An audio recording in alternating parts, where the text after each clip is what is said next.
Hello everyone, I am the storyteller and I am here to help you today. I know you use this video to fall asleep, so before that, like the video and subscribe to the channel. Also, where are you from and what time are you watching? Now get comfortable and relax.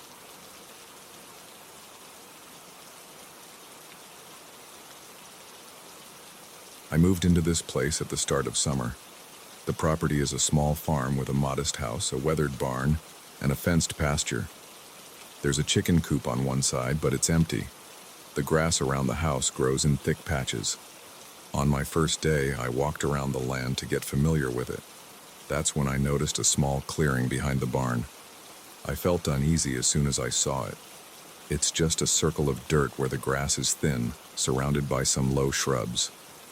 But each time I walked past that spot, I got the feeling that someone stood behind me. I looked over my shoulder more than once, but I never saw anyone. I'm a straightforward person. I don't jump to conclusions about ghosts or anything like that. Still, I couldn't shake off the tension in my gut every time I approached that clearing. For a couple of days, I tried to ignore it. I focused on setting up my living area in the house. I unpacked boxes, arranged my furniture, and checked the plumbing and electrical systems. Everything inside worked fine, even if the place looked old. The floors creaked under my feet, and the windows stuck when I tried to open them. But that clearing kept nagging at me. In the evening, when I fed the 2 goats that came with the property, I'd glance at that bare patch of land through the gap between the barn and the side fence. The hairs on my arms would stand up. I felt like the air got heavier near it. On my 3rd night, I decided to walk around before going to bed. It was a bit past 9, and I had just finished washing the dishes. I grabbed a flashlight and stepped outside. The temperature dropped at night, so I wore a light jacket. The barn stood about 50 feet from the back door. I took my time crossing the yard, listening to the crickets chirping. When I reached the barn, my eyes flicked to that clearing. Under the moonlight, it had a slight glow, but it looked strange. I kept my beam on it, not sure what I was expecting to see. I walked closer, shining my flashlight across the ground. The dirt looked disturbed, like someone had dug there before. I crouched down. The soil was looser in one specific spot. I pressed my hand into it, and it gave way easily. It looked like someone had filled it back in a hurry. My mind started racing. I wondered if there was something buried there. I'm not the type to poke around in weird spots for no reason, but the curiosity ate at me. I told myself I'd investigate it the next day, maybe poke around with a shovel. I stood up and headed back to the house, trying not to look over my shoulder. I kept feeling eyes on me, though. My heart pounded all the way inside. The next morning, I got up early. I ate a quick breakfast, then grabbed a shovel from the barn. My hands felt sweaty, and my chest felt tight. The sun was bright and the air was warm. I thought I'd be less nervous in daylight, but my skin prickled as soon as I approached the clearing. I stood there a moment, scanning the tree line and the back of the barn. Everything looked normal. Just old boards, tall grass, a few crows in the distance. I jammed the shovel into the soft spot and started digging. The dirt came up easily, so I pushed deeper. I figured it must have been disturbed fairly recently. After a few minutes, I hit something solid. I cleared around it, expecting maybe a tree root or a buried rock. Instead, I found a small metal box. It looked like an old lockbox with a rusty latch. My mouth felt dry. I lifted it out carefully and set it down.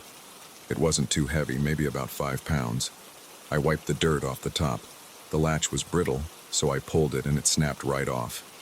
Inside, I found a few pieces of rotted cloth and some photos.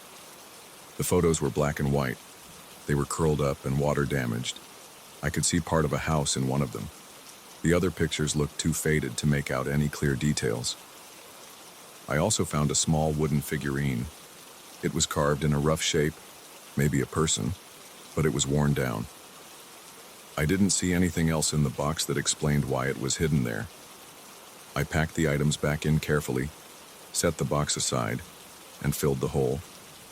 Then I carried the box to my shed, planning to look at it more closely later. By the time I finished, it was almost noon. I felt jittery for the rest of the day, like I'd done something I shouldn't have. but I pushed that thought away and tried to keep busy. I mowed a section of the pasture and reorganized some tools in the barn. That night I couldn't sleep. I tossed and turned, feeling tense for no reason.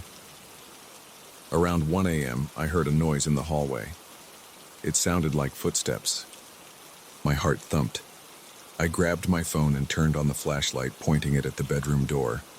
I listened. The sound stopped. I waited a minute, then got up and opened the door. The hallway was dark. I flipped on the light switch. Nothing seemed out of place, so I walked through each room. Doors were locked, windows were shut, everything was quiet. I went back to bed, but I didn't sleep much after that. The next day, I bought a few cheap security cameras. I installed them around the outside of the house, pointing them at the barn, the clearing, and the back entrance. I didn't want to jump to conclusions, but I wanted to see if there was an animal or a trespasser hanging around. The setup was simple. I connected them to a small recorder in the living room. I tested the system in the afternoon. Everything worked fine, and I got a clear picture from each camera. Around dusk, I walked out to check on the goats. They seemed calm, munching on grass. I looked around the barn again, thinking about the box I found. I realized I'd left it in the shed. I went to grab it, but as I reached the shed door, I paused. It was wide open, even though I remembered closing it. My stomach tightened. Inside, the box was on the floor. The shed is small, with a workbench, some shelves, and a single overhead light bulb. That bulb was off, which made sense because I had switched it off earlier. But the box looked like it had been moved. I had placed it on a shelf, not on the floor. I bent down, picked it up, and checked inside. The photos and the figurine were still there, but the rotted cloth was gone. I looked around the shed, hoping to see if it fell out or something. I didn't see it anywhere. I put the box back on the shelf, double-checked the latch on the shed door, then walked back to the house. My pulse was hammering. I felt a chill spread across my shoulders. I tried to act normal, but I knew something was off. Inside, I checked the security camera feed. Oddly, the cameras had lost connection around noon for about 20 minutes. The footage showed nothing except a freeze frame. Then it jumped to me walking outside at around 12:20 p.m. I felt a lump in my throat. Maybe the system had a glitch, or maybe someone knew how to turn it off. I sat at the kitchen table, tapping my foot, trying to think this through. I decided to check the clearing one more time, but it was getting dark. I grabbed a flashlight and walked out. The air felt cold, even though it was summer. I cut behind the barn, aiming my beam at the clearing. When I stepped onto that patch of dirt, I heard a low creak like old wood bending. I turned around. It sounded like it came from the barn. I shone my light at the barn's side door. It was closed. I waited, trying to slow my breathing. My heart was banging against my ribs. Then I heard a quick shuffle of footsteps on the grass. It came from somewhere off to my left behind the shrubs. I whipped the flashlight that way, but I saw nothing. The sound stopped as soon as I turned my head. I backed away and headed straight for the house, my palms damp, my face tense. That night it got worse. Around 2 a.m., the sound of a door slamming woke me up. It sounded like the back door. I jumped out of bed and ran to the kitchen. The door was still locked, but the security panel was off. The screen was blank. I tried turning on the TV to check the camera feeds, but the box was powered down. My throat felt tight. I tried pressing the power button on the recorder, but it wouldn't turn on. I grabbed my phone, turned on the flashlight app again, and did a quick check of the rooms. My breath came in short bursts as I opened each door. I heard soft footsteps overhead, like someone was walking in the attic. The attic entrance is in the hallway ceiling with a pull-down ladder. I stared at it, trying to decide if I should open it. My stomach churned. My fingers tingled. I felt a rush of heat in my face, and I took a step back, deciding to check outside first. I walked out the front door, scanning the yard. The moon was behind clouds, so it was hard to see. I aimed the phone's light around the corner of the house, then toward the barn. Everything looked still. I swallowed hard and turned back inside. The footsteps had stopped. The attic was silent. I went back to my bedroom, locked the door, and sat on the edge of my bed. I kept listening for any more sounds. My mouth was dry, and every time my house creaked in the wind, my heart jumped. Eventually, I dozed off around sunrise. In the morning, I checked the attic. The hatch was closed, and there was dust on the ladder, so it hadn't been pulled down. There was nothing out of place up there as far as I could tell. Some old boxes, a few spare shingles, and insulation along the sides. I couldn't explain those footsteps or the door slam. It didn't make sense. Over the next few days, more small things happened. I'd hear the distant sound of a door creaking when I was outside. I'd check the cameras only to find they had reset randomly. Sometimes I heard footsteps in the hall at night. I tried to record the noises with my phone, but the audio came out with static. I started sleeping with a flashlight and a baseball bat next to my bed. My muscles felt tense every day. I walked around in a constant state of alertness, peeking around corners, double-checking locks. One evening, I decided to move the lockbox into the house, thinking that maybe I could figure out what was causing all this if I examined it more closely. I brought it to the living room, set it on the coffee table, and opened it again. The photos were in bad shape. One of them showed the barn, though. I recognized the angle. The figure carved from wood had a crack down one side. I tried to see if there was writing on it, but there wasn't. It just looked roughly human-shaped. I checked the bottom of the box. There was a small patch of dirt and rust, nothing else. Later that night, I woke up to a violent banging on the walls. It sounded like fists pounding on the outside of the house. My adrenaline surged. I grabbed the bat and flicked on every light I could. When I ran outside to see who was there, everything went still. The barn stood dark, the clearing faintly visible in the moonlight. I was alone. No voices, no footsteps. My ears rang from the sudden silence. I shouted, "Who's there?" No answer. I circled around the house. Nothing. I felt a cold sweat on my neck. My shirt clung to my back. I rushed inside and locked everything again. The next morning, I checked for damage on the siding. There were no marks, no dents, nothing that explained the banging. I tried to watch the camera footage, but the system had cut out at 2:47 a.m. Around the time I heard that noise. There was just a blank spot in the recordings, then it resumed at 3:10 a.m. The empty timeline gave me chills. I kept living like that for a few more weeks. Every night brought new bumps, creaks, and sudden door slams. Every morning I found no sign of forced entry. The cameras turned off at random intervals. My frustration grew. I felt exhausted during the day. I could barely focus on simple tasks. My back ached from the constant tension in my muscles. Sometimes my hands trembled when I tried to drink coffee. I avoided going anywhere near that clearing unless it was broad daylight. I even put up extra floodlights facing that patch of dirt. It didn't help. The presence I felt never went away. It was always there, on the edges of my senses.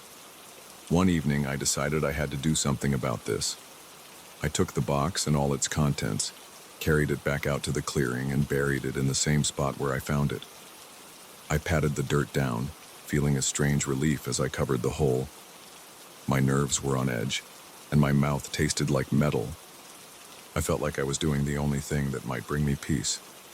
When I finished, I walked away quickly, not looking back. That night, I still heard noises, but they felt more distant. The banging didn't happen. The footsteps in the hallway were faint, like an echo. The cameras only turned off once. I still felt uneasy, but there was a slight difference in the air. Over the next few days, the events slowed down. The footsteps came less often. The doors mostly stayed silent.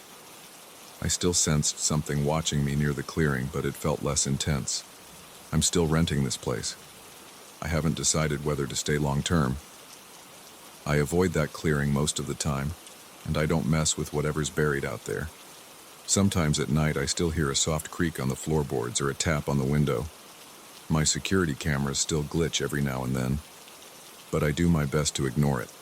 I lock my doors, keep the lights on, and try to sleep.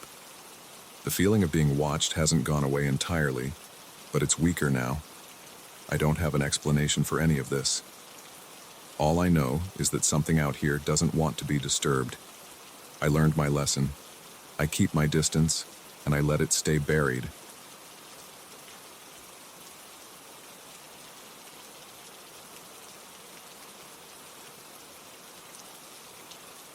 I still remember the day my grandfather handed me that old music box.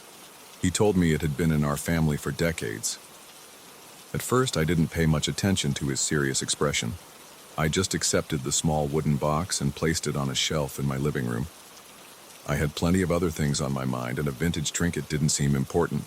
But everything changed the night I heard its melody echo through my apartment without any logical explanation. That single event stirred something inside me, an uneasy tension that I still can't shake. I live in a modest two-bedroom place on the outskirts of town. It's usually quiet around here.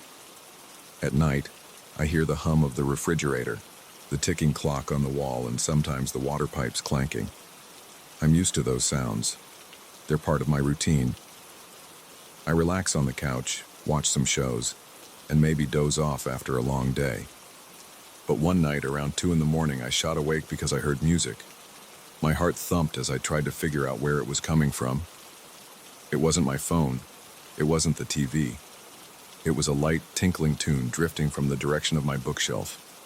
I got up, flipped on a lamp, and walked toward the sound. I saw the music box, that little wooden cube with metal hinges, sitting there with its lid shut. But the sound kept coming.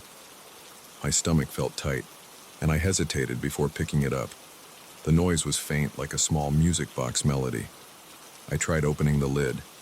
The inside was dark and still. There was a small, winding key on the side, but it wasn't moving. I put my ear close. The melody was definitely coming from inside, yet there was no sign of a mechanism in motion. My hands trembled as I tilted the box. I expected to see a hidden battery or something that might explain the sound. The box looked empty. The interior was just worn velvet, and there was no place for a battery to fit. I rubbed the back of my neck and let out a shaky breath.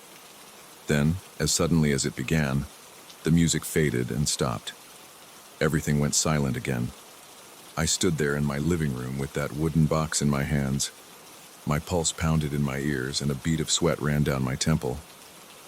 The next morning, I tried to rationalize what happened. Maybe I dreamed it. Maybe there was a glitch in the box's old mechanism. I even considered that it might have some leftover wind from years ago. I told myself it made sense. Sometimes old devices can hold tension in their springs for a while. The thought calmed me for a bit, so I set the box back on the shelf. I went about my day, working from home, cooking, cleaning. The memory of that eerie tune lingered, but I tried to push it out of my mind. Later that week, I invited a friend over. His name's Marcus. We had some pizza and a few beers in the living room. At some point, I glanced at the bookshelf and saw the music box. I told Marcus about the weird episode. He gave me a crooked grin and walked over to pick it up. He turned the key, but it was stiff and wouldn't budge. He flicked the lid open and examined the insides.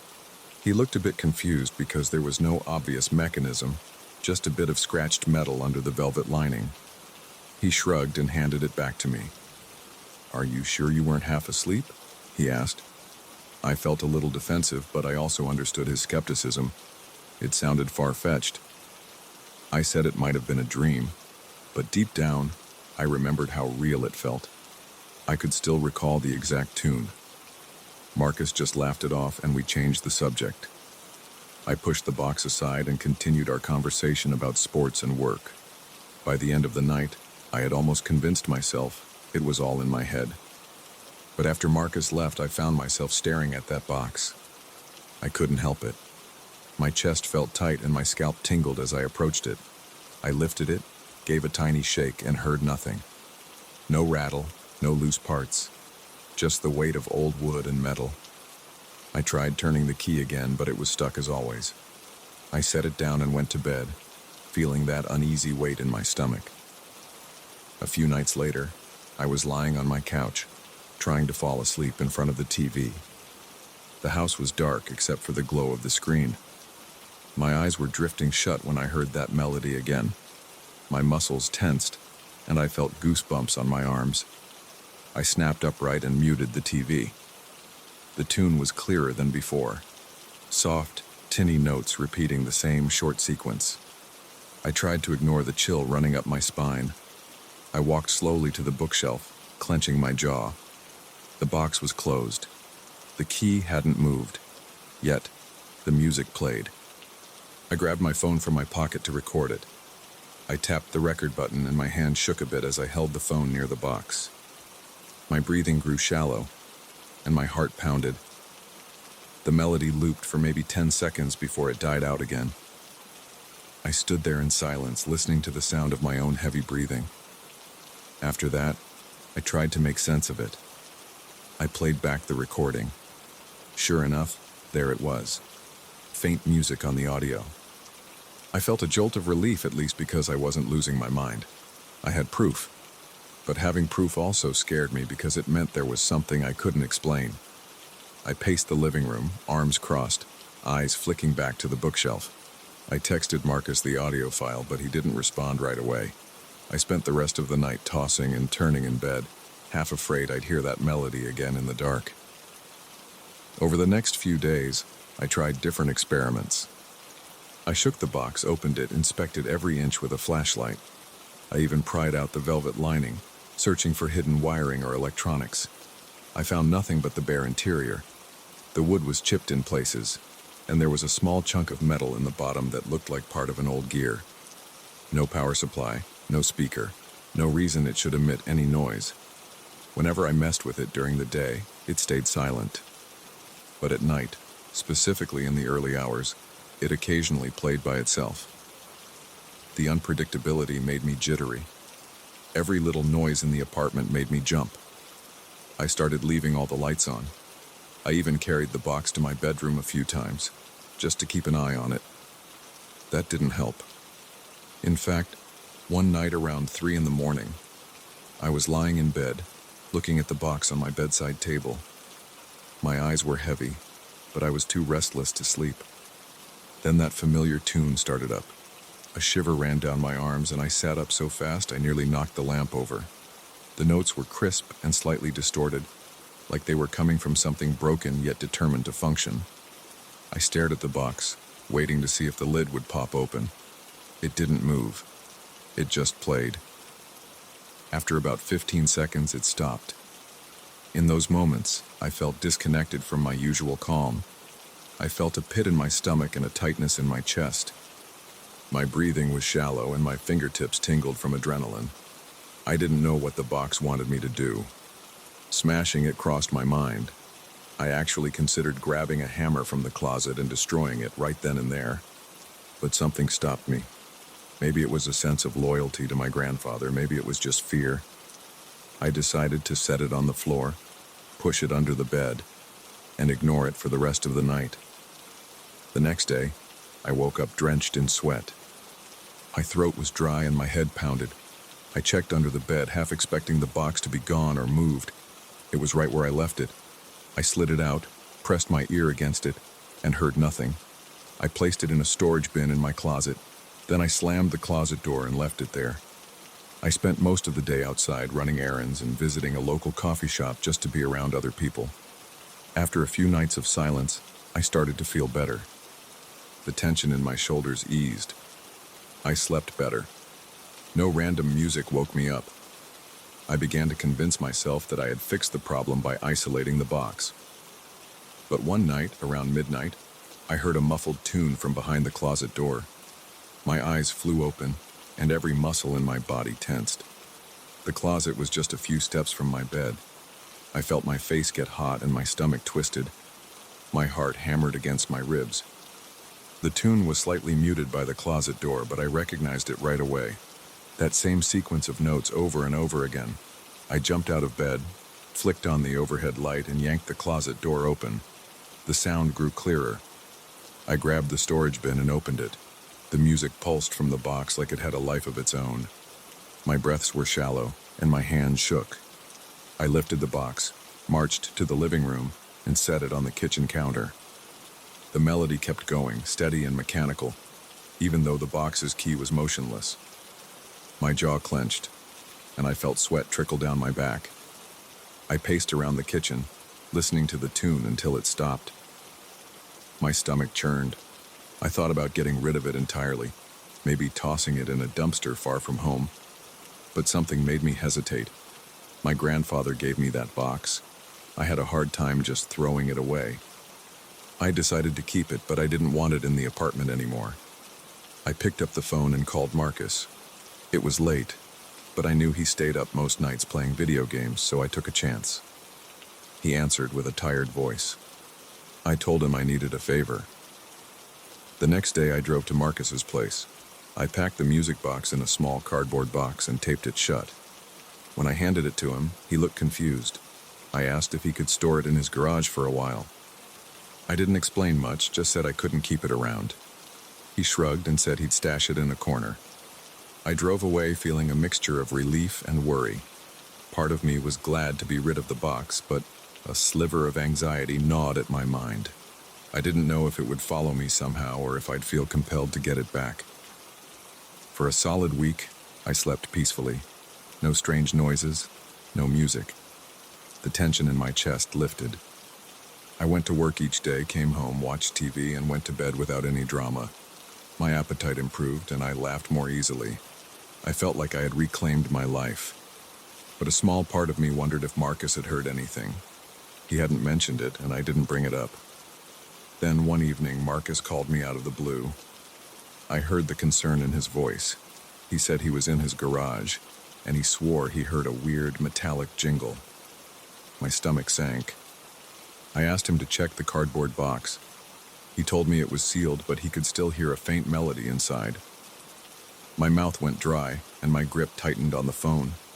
He sounded uneasy, like he didn't want to open it. I said maybe he should just keep it in there. He let out a nervous laugh, but I could tell he wasn't amused. He agreed to leave it sealed for now. Later that night, I sat alone in my living room, staring at the empty space on my shelf where the music box used to sit. My leg bounced with nervous energy. I tried not to think about it, but I couldn't help imagining that delicate little tune drifting through Marcus's garage. I pictured him standing there in the dark, hearing something that shouldn't be possible. My palms grew sweaty, and a dull ache throbbed behind my eyes. I still haven't fully decided what to do. Part of me wants to tell Marcus to bring it back so I can destroy it for good. Another part of me can't stand the idea of smashing something my grandfather handed down. I feel torn. The melody is stuck in my head most nights. Sometimes I even hum it without realizing. Then I catch myself, and a cold dread washes over me. I rub my arms, and I feel my pulse quicken. Even now, as I sit here thinking about that night I first heard the music, my chest tightens. I can almost hear those notes dancing around in my mind. I notice my breath coming quicker and my heart pounding a bit harder. I wish I had a straightforward answer. I've read stories about objects that hold on to a piece of their past. But I'm not interested in theories or fancy explanations. I just know the box plays a tune when it shouldn't. I can't explain how. It ties back to my grandfather somehow, but I don't know why. Every time I think about it, my stomach twists, and a little spark of fear flares in my chest. I plan to talk to Marcus again soon. Maybe we'll decide to get rid of it together. Or maybe we'll store it somewhere else, out of sight and out of mind. Until then, that strange, familiar melody lingers at the edge of my thoughts. It's like an echo that refuses to die out, reminding me that the box still exists, waiting for another moment to break the silence. And every time I remember that, I feel a slight tremor in my hands and a chill creeping up my spine.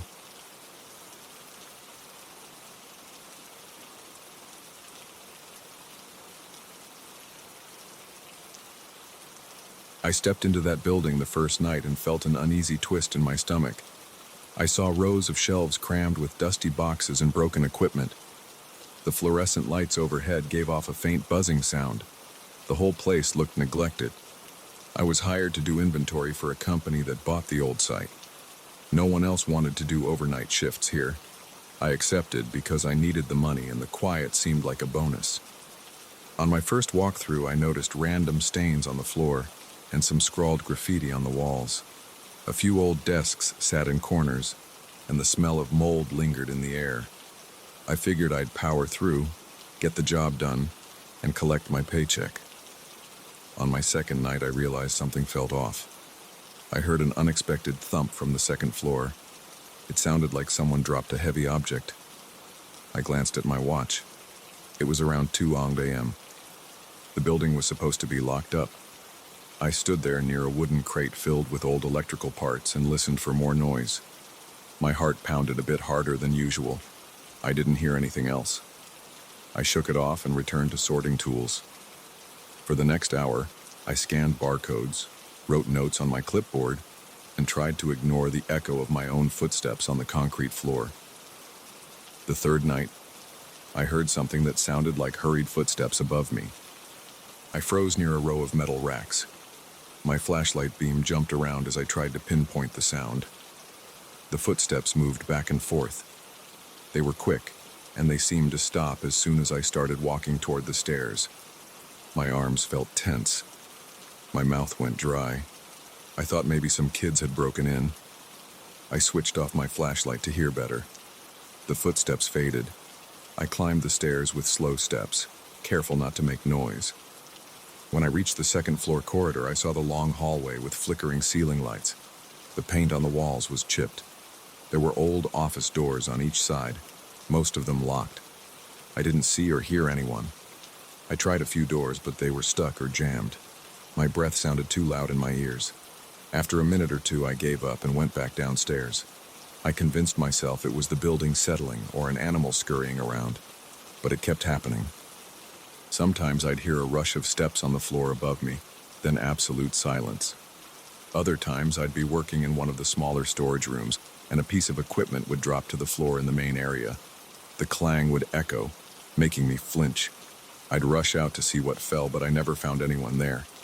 Tools would be on the ground even though I'd left them on shelves or tables. I started feeling a constant nervous tension. My shoulders stayed tight. My eyes darted to corners for no reason.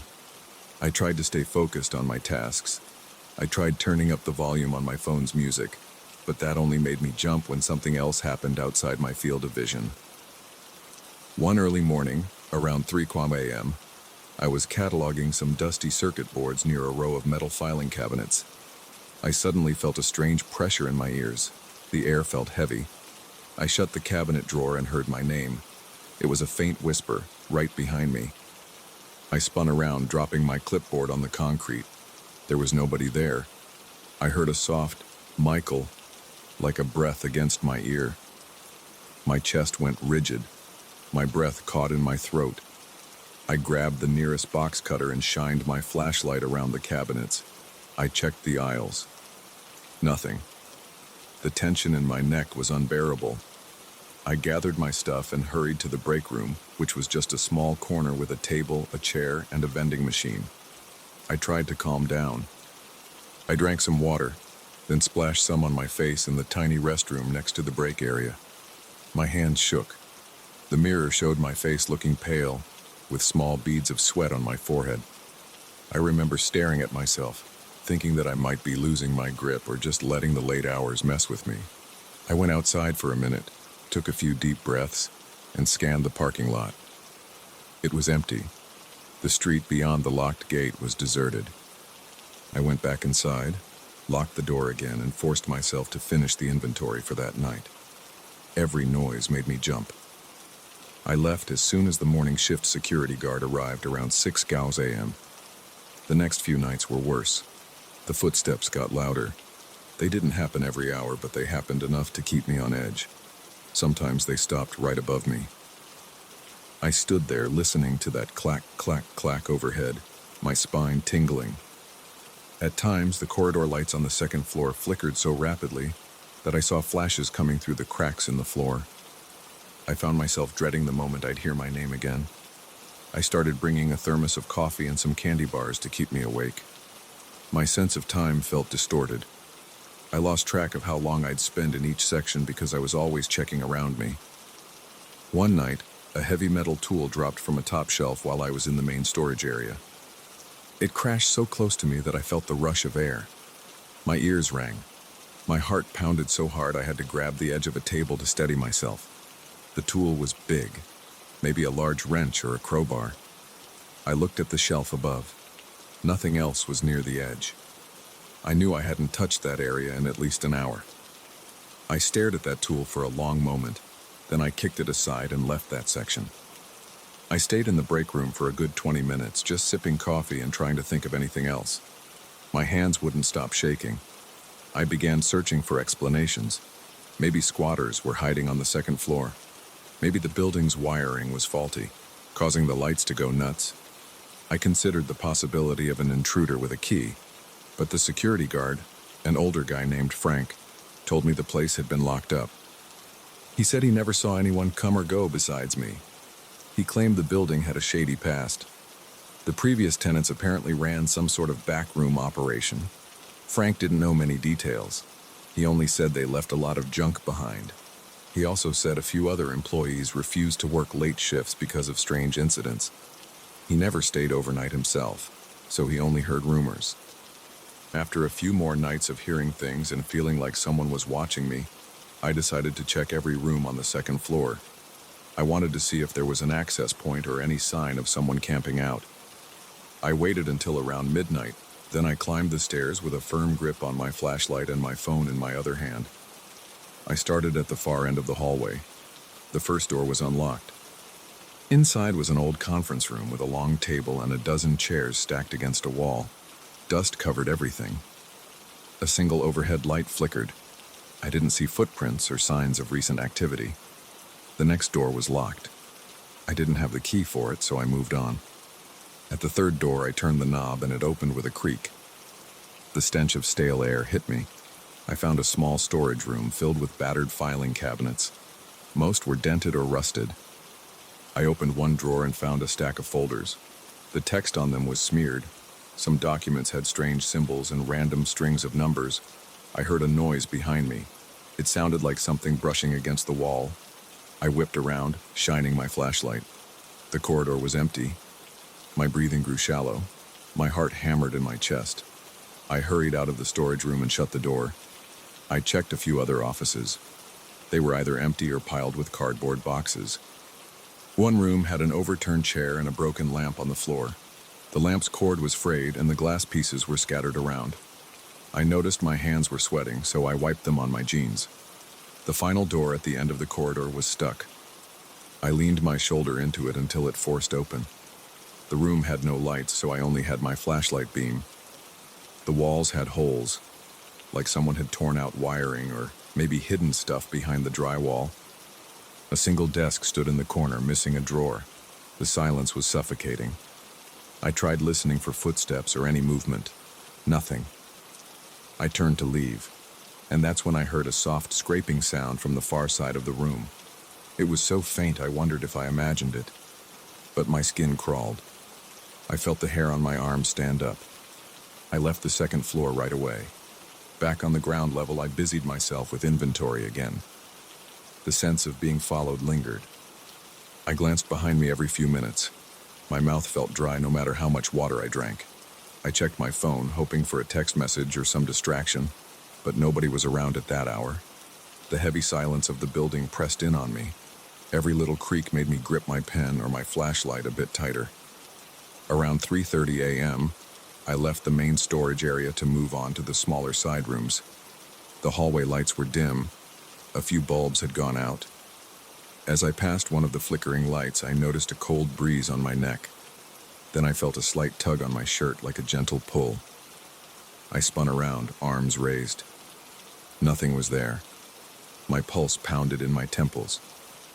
The flicker of the light made the hallway look like it was blinking on-off, on-off. I stared at the empty corridor for maybe 10 seconds, waiting for something else to happen. All I heard was my breathing. I forced myself to turn away and keep walking. At 4 a.m., I heard my name again. This time it was louder. Michael. It came from the corner near a stack of pallets. My heart jumped and my stomach clenched. I aimed my flashlight there. I saw the dusty pallets and some old tarps. Nothing else. I backed away, never turning my eyes from that spot. Then I felt my heel bump into something. I almost tripped over another piece of equipment that had fallen. I let out a shaky exhale. I realized my chest was tight and my face felt hot. My mind raced.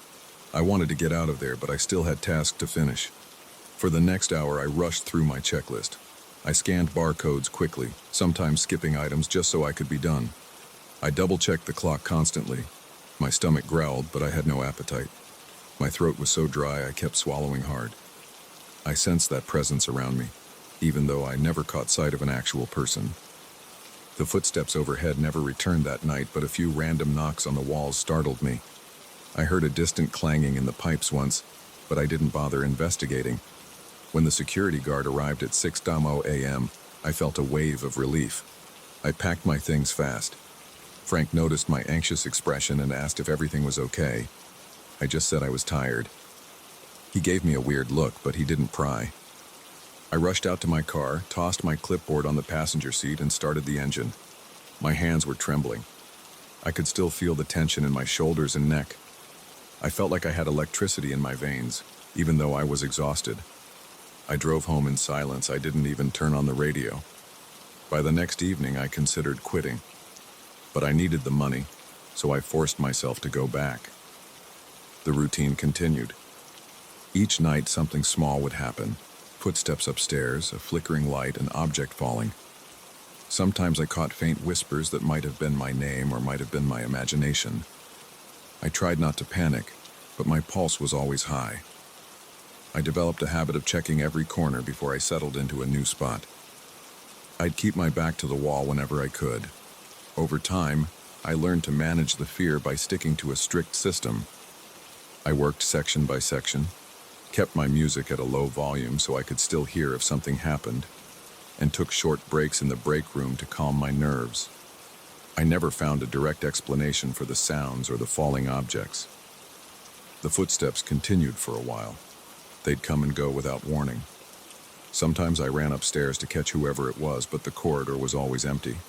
I'd find no sign of intruders, no footprints, no open doors. Now I'm close to finishing the entire inventory. I can't wait to be done with this place. The building's new owners plan to remodel soon. Maybe they'll tear down walls and find some old hidden rooms or weird contraptions. I don't know. I don't care. I just want to collect my last paycheck and leave. Working here late at night has been draining. I still feel that sense of unease every time I step inside, like the air is heavier than normal. I sometimes think about that whisper calling my name. The memory makes my skin prickle. I never saw anyone's face. I never caught a clear voice besides that faint sound. But it felt personal, like it was targeting me. I can't explain it. I can only say what happened.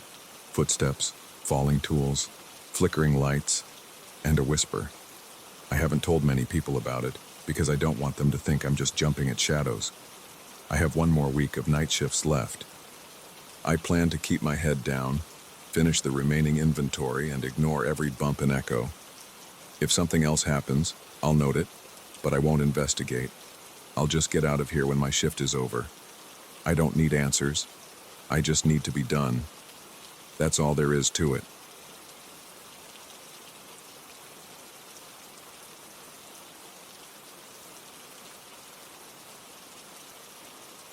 I came back to my family's place in rural Mexico last month. I didn't expect anyone to talk about a strange rag doll. I heard rumors about it on my first afternoon there. My uncle mentioned it while we were sipping coffee at a small wooden table outside. He said the doll had been showing up in backyards, knocking on windows and creeping people out. I thought it was a prank or a misunderstanding. I felt uneasy, though. It felt like everyone I talked to had a story about this thing. They were all tense. They avoided going outside at night. They closed their windows and doors before sunset. They said the doll sometimes changed shape and tried to scratch people who lingered in the dark. I decided to stay calm about it and not jump to conclusions. I was there to visit my aunt, my uncle, and a few cousins. We don't live close to each other the rest of the year, so I try to make the most of my time with them. They live on a piece of land with a few small houses. There's open fields all around and a large oak tree near the main house. It's an old tree with thick branches, and everyone calls it the Grand Oak. They say it's older than the oldest people in town. On my second night there, I slept in the guest room next to the kitchen. There was a small window behind the bed. That night, I woke up around 2 in the morning. I heard a scraping noise. At first, I thought it was a branch outside. I sat up, trying to adjust my eyes to the darkness. There wasn't much light coming in. The moon was out, but it was weak. The scraping sound continued, slow and steady. I realized it wasn't coming from a branch. It sounded more deliberate, like something was moving up and down against the wall outside. I got out of bed. My heartbeat was heavy in my chest. My hands were tense. I took one slow step, then another. My breath felt stuck in my throat. I tried to think of a logical explanation. Maybe an animal was outside. Maybe it was just a raccoon or something trying to reach food scraps. My uncle had left some tools out there, but that didn't explain the scraping. I reached the window. I pulled the thin curtain aside a bit. I saw a shape. It was small, around 2 feet tall. It looked like a bundle of fabric. It moved slightly, then stopped. I heard a faint scratching. It was right against the window, but I couldn't see the details. I stood frozen. Then it moved again, and I saw a cloth arm lift up. It tapped the window once, a soft tap, like someone knocking very lightly. My stomach felt heavy. I backed away. My breathing got faster. I didn't want to open the window or confront it. I just wanted it to go away. I waited for a few minutes, standing in the dark, pressing my back against the opposite wall. The scraping continued, on and off, for another minute. Then it stopped. The shape vanished from the window. I waited, silent. I listened for footsteps or any other sound. I didn't hear anything. When I thought it was safe, I lay back down. I didn't sleep for the rest of the night. My mind kept replaying that dull tap on the glass. The next morning, I went outside as soon as the sun came up. I walked around the side of the house. The ground was soft with dirt and a little damp. I saw odd footprints, maybe from a small shoe or something shaped like a small foot. There were bits of fabric on the ground. They looked torn, dirty, and ragged. I picked one piece up. It felt rough and smelled musty. It reminded me of an old cloth that had been left out for too long. My uncle came out to check on me. He looked at the footprints and the cloth piece. He nodded and said that's what people had been seeing. He said he never saw it that close to the house before. His face showed concern.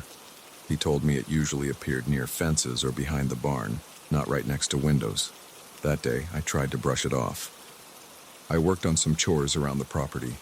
I helped my aunt carry groceries from the truck. I helped my uncle fix a broken bench. I tried to focus on normal things. Still, I felt tense. The night before had left me on edge. I found myself glancing at the windows whenever I walked by them. At dinner, I couldn't eat much. I felt my appetite slip away whenever I remembered the quiet tapping. My aunt asked if I was okay.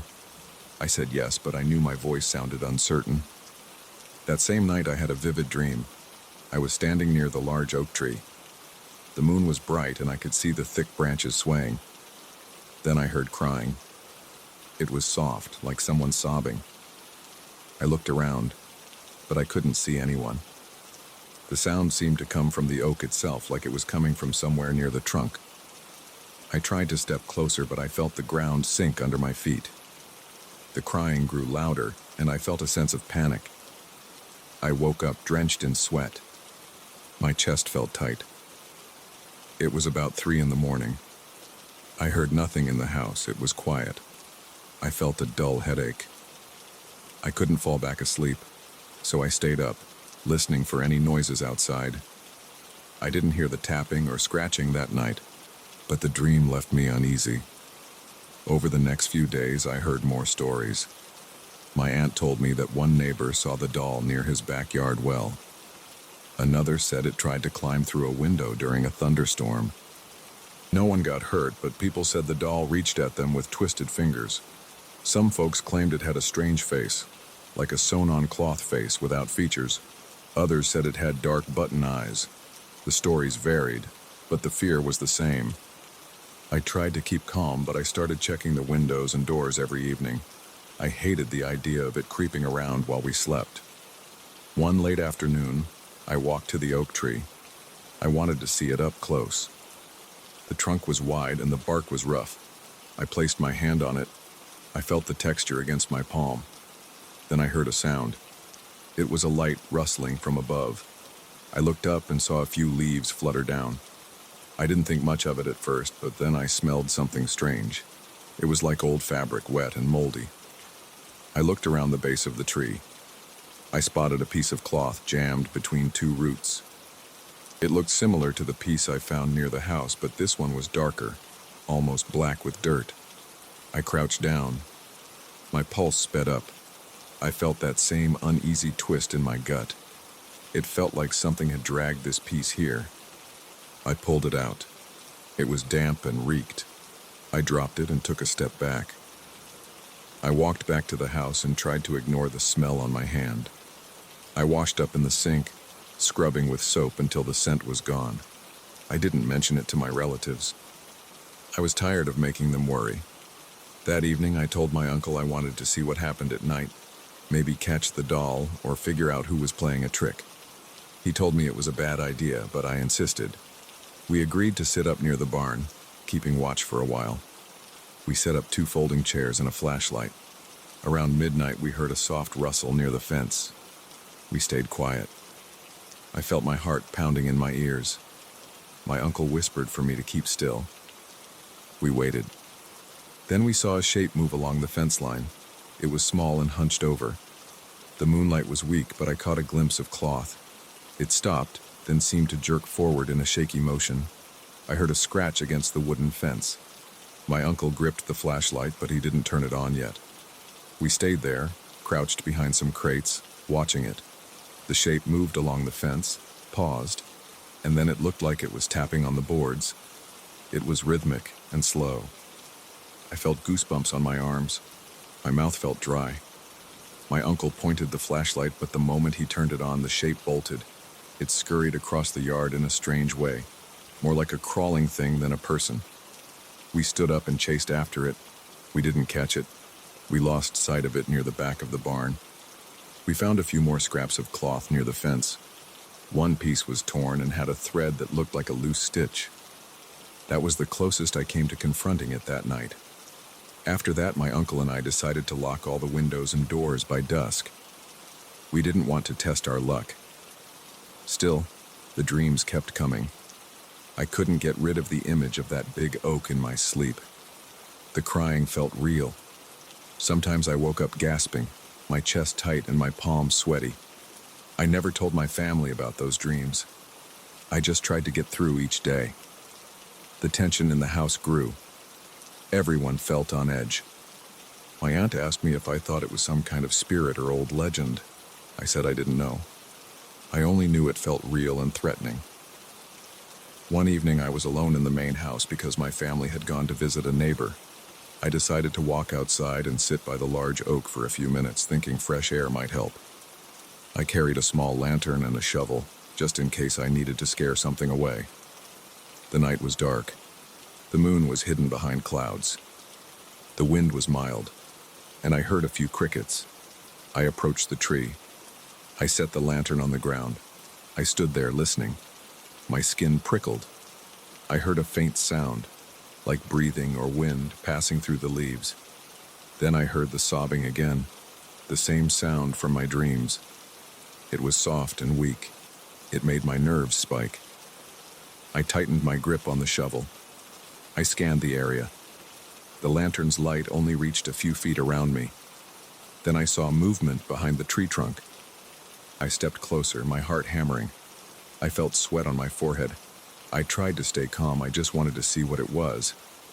I inched around the trunk, shovel raised in my right hand. Suddenly, something small jumped at me. I caught a glimpse of dirty cloth. I swung the shovel out of reflex. I missed. The thing scrambled away, moving on all fours. I heard it hiss. I stepped back, almost stumbling over a root. My arms shook. I tried to steady the lantern with my left hand. The figure stopped a few feet away. It was about 2 feet tall with loose cloth skin. It didn't have a clear face. I saw what looked like a torn mouth or seam. Its arms ended in small points that scraped the ground. My throat felt tight. I stared at it. It let out a scratchy sound like fabric rubbing together. I wanted to back away slowly, but I froze. The thing lunged forward again, aiming for my legs. I jumped sideways and swung the shovel. I struck the ground near it, sending up dirt and rocks. It jerked back, then darted around the side of the tree. I heard the leaves rustle above me. I looked up, but I couldn't see anything in the branches. The sobbing sound faded. My body trembled. My breathing was rapid. I stumbled back toward the house, lantern in one hand, shovel in the other. I felt like my legs weighed a ton. I made it inside, locked the door, and slid down against it. My chest heaved. The door felt solid against my back. My muscles ached from tension. For several minutes I stayed there, listening to my heartbeat. I didn't hear knocking or scratching, but I couldn't shake the feeling that the doll was still outside, lurking near the oak. When my uncle and aunt returned, they found me in the kitchen, clutching a glass of water with shaky hands. I told them what happened. They shared worried looks. My uncle said we should keep all the lights on around the house at night. He said he would talk to some neighbors about setting up patrols. For the rest of my stay, I felt trapped in a cycle of fear and exhaustion. I couldn't sleep without hearing that sobbing in my dreams. I couldn't walk around outside without checking every corner. One night I stayed up with my uncle again near the barn. We didn't see the doll. We only heard distant rustling. It was always out of reach. We didn't know if it was a trick, a possessed object, or something else. We just knew it made life miserable. Even simple tasks felt heavy. I expected it to pop out from behind trees or appear at the windows every time I turned around. On my last night there, I decided to sleep in the living room, away from that window in the guest room. I didn't want another close encounter. The couch was firm, and I had a clear view of the front door. Around midnight, I heard a gentle knock on the window near the door. My chest clenched. I stayed still, trying not to make a sound. The knock came again, 3 soft taps. Then a short pause. Then 2 more taps. I felt a rush of cold sweat run down my back. I stayed silent. I looked around for something to hold as a weapon. I saw a heavy flashlight on the coffee table. I grabbed it and aimed it at the window from where I sat. The tapping stopped. I waited. My heart pounded in my throat. After a moment, I heard slow steps on the front porch. They scraped against the wood. I clenched the flashlight tighter. Then the steps moved away. I didn't check outside. I didn't want to see it face to face. I left early the next day. I told my family I needed to get back to work. They understood. They said they would handle it somehow.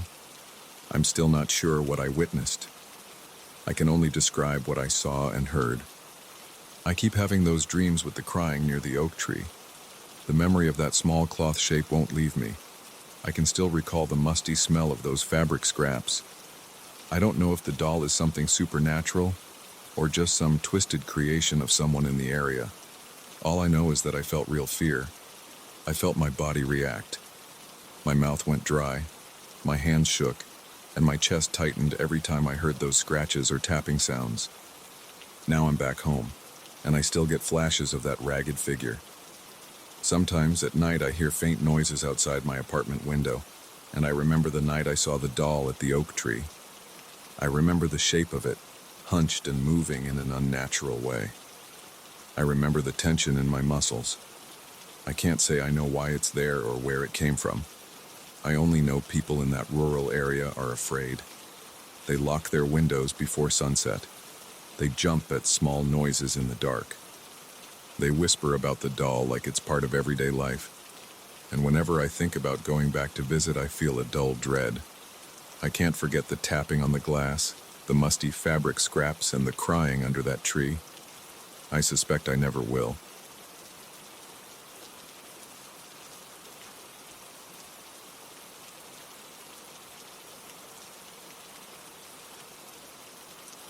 I still remember the exact moment I lifted that loose piece of wood under the closet floor. My heartbeat kicked up, and my breath felt heavy in my chest. I didn't expect to find anything under there. I was just curious, bored, and tired of unpacking. But I saw a slab of stone with a name I didn't recognize and a date from decades ago. That discovery changed everything for me in that house. I started seeing shadows in my bedroom at night. I'd wake up with a jolt, convinced someone was standing next to me. I didn't want to believe it at first, but it kept happening. The sense that I was never truly alone made it hard to sleep, hard to focus, and hard to stay calm. My father worked in construction all his life. We moved around every time he landed a contract in some new town. I never owned much because I knew I'd just have to stuff it all into boxes again. I was already an adult, but I stuck around for a while, helping him. It was easier than finding my own place and struggling with bills. Plus, I didn't mind traveling. I had gotten used to it. When he found this last job, the place was a small city with old houses and narrow streets. The new house we rented was a single-story building with squeaky floors, a low ceiling, and an odd smell of dust and damp fabric. The landlord mentioned it was built in the 1940s. The living room looked plain with worn-out wooden flooring and a light fixture that flickered sometimes. There was one hallway leading to 2 bedrooms. One of the bedrooms was mine, the other was my father's. A cramped kitchen stood at the end of the hallway. That kitchen had old tiles and a strange echo. My father said the layout was decent, but I noticed the walls were chipped, and the floorboards creaked in specific spots. He didn't mind. He only cared that the rent was cheap. The first day I tried to settle in, I placed my duffel bag on my bed and checked the built-in closet in the corner of the room. The closet was deeper than I expected. The back wall had a couple of nails sticking out, and the bottom had a slight gap near the corner. I pressed on one of the wooden boards because it looked uneven. It made a hollow sound. I let it go that day because I was busy. I went about unloading some clothes and tried to set up my computer. But later that evening, I couldn't shake the feeling that there might be something hidden. I was used to older places sometimes having compartments. It wasn't the first time I'd discovered a loose panel or an odd space behind a wall. I waited until my father went to bed. I took a small flashlight from my backpack and quietly approached the closet. I crouched down, slid my hand across the wood, and I felt a slight give. I pushed carefully, and the board lifted. It was a piece of plywood that wasn't nailed down. I felt a knot in my stomach. I pulled it up just enough to fit my arm inside. The gap was about the size of a shoebox. I shone my flashlight in. Inside, I saw something gray and dusty. I reached in, fingers brushing over something solid. I tugged, but it was heavier than I expected. Then I managed to tilt it and slide it out. What I lifted out was a small tombstone, about the size of a hardcover book. It had a name on it. Maybe a man's name, but I couldn't tell if it was a first name or last name. Under the name, it had 2 dates, one from the 1920s and the other from the 1950s. The stone was rough, with chipped edges. My heart thumped, and my mouth felt dry. I set it on the floor and stared at it. I tried to read the name, but parts of the carving were faded. I could see enough to sense it belonged to someone who'd been alive about 70 years ago. The stone smelled of damp soil and something stale, like it hadn't been moved in a long time. I whispered to myself, "What the hell is this doing in here?" I stood there for a while, shining my flashlight on it. My pulse was racing. I felt a chill run over my arms. I couldn't figure out why someone would store a tombstone under the floor. I decided to put it back. I placed it exactly as I found it, then lowered the board. I told myself I would mention it to my father in the morning, but I didn't say a word when morning came. I wasn't sure how to bring it up. Besides, he was busy getting ready for his new job. He left early, and I just sat at the kitchen table with a cup of instant coffee staring at the wall. That night, after I turned off the lights, I lay in bed, my eyes half closed. I heard a scrape against the floor. It sounded like a footstep. My eyes snapped open. The hallway was silent.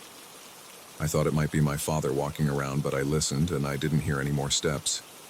My room was dark except for the faint glow of a street lamp through the window. I was about to dismiss the noise when I saw movement at the foot of my bed. It was a quick, dark shape like someone shifting their position. My stomach lurched.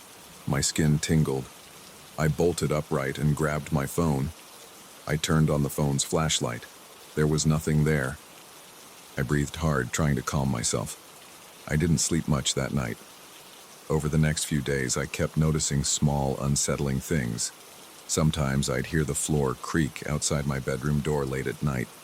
Other times I felt a breeze from nowhere. My father was always gone early in the morning and returned in the evening, covered in dust and exhausted. He asked me if everything was okay. I just shrugged and said I was still adjusting to the new place. I didn't want to sound paranoid. One afternoon, I decided to inspect the tombstone again. It was bugging me, lingering in my mind. I waited until my father left. Then I went to the closet and pulled up the board. The tombstone was still there. I touched it, felt the roughness of the stone, and read the letters. I couldn't pronounce the name properly, but it looked like a short name. The dates felt strange to me, like they belonged to a life that ended years before I was even born. The stone felt cold and damp against my hand. I set it aside, but this time I stuck my head into the opening, shining the flashlight around. I saw nothing else. Just empty space, dusty corners, and a few cobwebs. I put the tombstone back again. I placed the board over it. I got up, brushed off my hands, and left the house for a while. I walked around the neighborhood, looking for a grocery store or a hardware shop, anything to take my mind off that closet. There was a small market a few blocks away. I bought a soda and stood outside sipping it. The quiet streets and the old houses felt oppressive. I went back home and tried to watch TV, but my mind kept drifting to that hidden stone. My nerves felt on edge. That night I tried to sleep earlier. Around midnight I rolled over and opened my eyes. In the corner of the room, near the closet, I saw a dark shape. It looked like a person crouching. My chest tightened, and my heart pounded so hard I could almost hear it in my ears. I squinted and tried to make sense of the shape. It moved slightly, like it was shifting its weight from one foot to the other. My throat felt tight. I reached for the small lamp on my nightstand and switched it on. The light filled the room and I saw nothing there. I rubbed my eyes and scanned the floor. It was just the bare wooden boards and the closet door, which was closed. I felt a strong rush of adrenaline and I could hardly breathe. Then I lay back down, but I couldn't relax. I stared at the ceiling until the sun came up. In the morning, I told myself these were just tricks of the mind. Maybe the stress of moving, maybe the stale air in that old place. I tried to remain calm, but my hand shook a bit. My father noticed I looked tired. He asked if I was sick. I said I was fine, just not sleeping well. He left for work again. I went back to the closet, determined to figure out if the tombstone had some clue or something else attached to it. This time, I pulled it out, carried it to my bed, and examined it in the daylight. The stone was a little darker on one side, as if it had been stuck in the ground. I leaned it against the wall. I noticed faint lines below the name, maybe some inscription that had faded almost completely. I ran my fingertips over the engraving, feeling the grooves. I couldn't read anything more. I rested my hand on top of it, and that cold feeling spread through my palm. My neck prickled, like someone was standing behind me, breathing on my skin. I turned around. The room was empty. I decided to show it to my father that evening, no matter how weird it sounded. But when he got home, he was in a bad mood. He complained about the job, said the foreman was screwing up the schedule, and he looked exhausted. He ate a quick dinner and fell asleep on the couch. I didn't want to wake him to talk about it, so I left him alone. I went to bed late. Around 2 a.m., I heard a thud in my room. My eyes popped open. I sat up and looked around. The closet door was open, even though I was sure I'd closed it. I reached for the lamp. When the light came on, I saw the closet door was cracked open a few inches, but not enough for me to see inside. I took a deep breath, stood up, and walked over. My heart hammered. The air felt colder near the closet. I paused, placed my hand on the door, and pushed it open. The inside was dark, just some hangers and a couple of shirts. Then I noticed the floor panel. It looked slightly lifted. I knelt down and pressed on it. It went back into place with a tiny click. My hands were shaking. I stood up and went back to bed. I couldn't close my eyes for a long time, but eventually, exhaustion took over. I woke up in the morning drenched in sweat. The rest of the day I paced around the house, uncertain about what to do. I thought about throwing the tombstone away or taking it outside.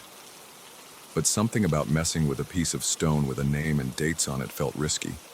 I kept imagining it would bring more problems.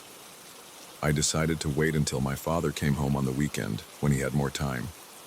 That Saturday, after breakfast, I told him I needed to show him something. We went into my room. I pulled up the board and revealed the tombstone. He let out a surprised grunt and picked it up. "Why is this here?" he asked. I told him I had no idea. I explained how I found it and that I'd been hearing noises and seeing shadows. He gave me a look like I was losing it. He set the stone aside, knelt down, and stuck his head in the opening. He didn't see anything else. I could see he was uneasy. He didn't like mysteries. He suggested we just leave it in the backyard or toss it in the garbage. He said it was probably left by some previous tenant who collected weird stuff. We took the stone to the backyard. The grass was overgrown, and there was an old shed in the corner. My father set the tombstone next to the shed. He turned to me and said, "Let's leave it here for now. We'll figure out what to do with it later." I nodded, but I felt tense. Part of me wanted it gone, far away from the house. But another part of me worried about disturbing whatever history was attached to it. Still, I didn't want it under my closet anymore. That night, I slept a little better. I didn't see any shadows, and I didn't hear anything strange. I woke up feeling more rested than I had in days. I thought maybe that was the end of it, but the next evening, I was washing dishes in the kitchen when I heard a scraping noise behind me. I shut the faucet off and turned around. The hallway light was on, and I saw a dark shape move from my bedroom into my father's bedroom. It happened in a split second, like someone quickly ducking out of view. My throat went dry. I walked slowly to the hallway, stepping carefully so the floor wouldn't creak. I pushed my father's bedroom door open. The lights were off and the room was empty. My father was still at the store buying groceries, so I knew he wasn't there. The closet doors were closed, and the window was shut. I turned on the light. Nothing moved. The air smelled stale like old socks, but that was normal. I checked behind the bed. Nothing. I felt an unsettling weight in my chest. The sense that someone had just been there wouldn't leave me. My father got home a few minutes later. I told him what I saw. He frowned and said, "This place is making you jumpy. Maybe we should break that stone and toss it." I shrugged, not sure if that would help. Eventually, we agreed we'd just throw it out on trash day. We waited a couple of days. The night before trash day, we went to the backyard to get the tombstone. But it wasn't where we left it. I felt a sudden rush of panic. I looked around the shed, behind the tall grass near the fence. Nothing. My father cursed under his breath. We checked all around the yard. It was gone. We went back inside, locked the doors, and sat in the living room. He asked if I had moved it. I told him I didn't. He believed me because he knew I was rattled. We tried to watch some late-night TV to calm down, but my mind was all over the place. That night, I tossed and turned. My father slept in his room with the door locked. I left my light on. Around 2 a.m., my eyelids were heavy, and I was about to drift off when I felt a change in the air. The room got colder. I lifted my head and looked around. The light was dim, but enough to see the walls and furniture. Then near the closet, the shadows seemed to gather again. My heart thudded. I bolted out of bed, yanked the door open, and stepped into the hallway. My breath was shaky. I went into the living room and sat on the couch, refusing to go back in. After about an hour, I nodded off. In the morning, I decided I couldn't stay in that room. I moved my mattress to the living room floor. I didn't want to deal with those shadows anymore. My father thought I was overreacting, but he didn't fight me on it. He seemed worried I was losing my grip, but I just wanted to feel safe. Over the next few days, the nights were calmer. No shadows, no sounds. I didn't go in that bedroom except to grab clothes. My father suggested we start looking for a different place. He didn't see the shadows himself, but he trusted my reactions enough to know it wasn't normal. I said yes. We put in our notice with the landlord. Within 2 weeks, we packed up again. My father found another place a few miles away, a smaller apartment in a newer building. We left the old house. I didn't see the tombstone again, and I didn't want to. For a while, I kept expecting to see something in the corner of my eye at night, but nothing ever appeared. My father's new job continued, and we settled into our new spot. I try not to dwell on what happened in that house. I don't know why there was a tombstone hidden under the closet floor. I don't know what those shadows were. All I know is that I couldn't ignore them, and they felt real enough to rob me of sleep and peace of mind. Maybe I'll never understand it. Part of me is just glad we got out of there before anything worse happened. That's the story. That's why I still get uneasy when I see a loose floorboard or find something left behind in an old house. It reminds me of that small slab of stone, the cold grip of fear, and the sense that something was always standing just behind me, watching.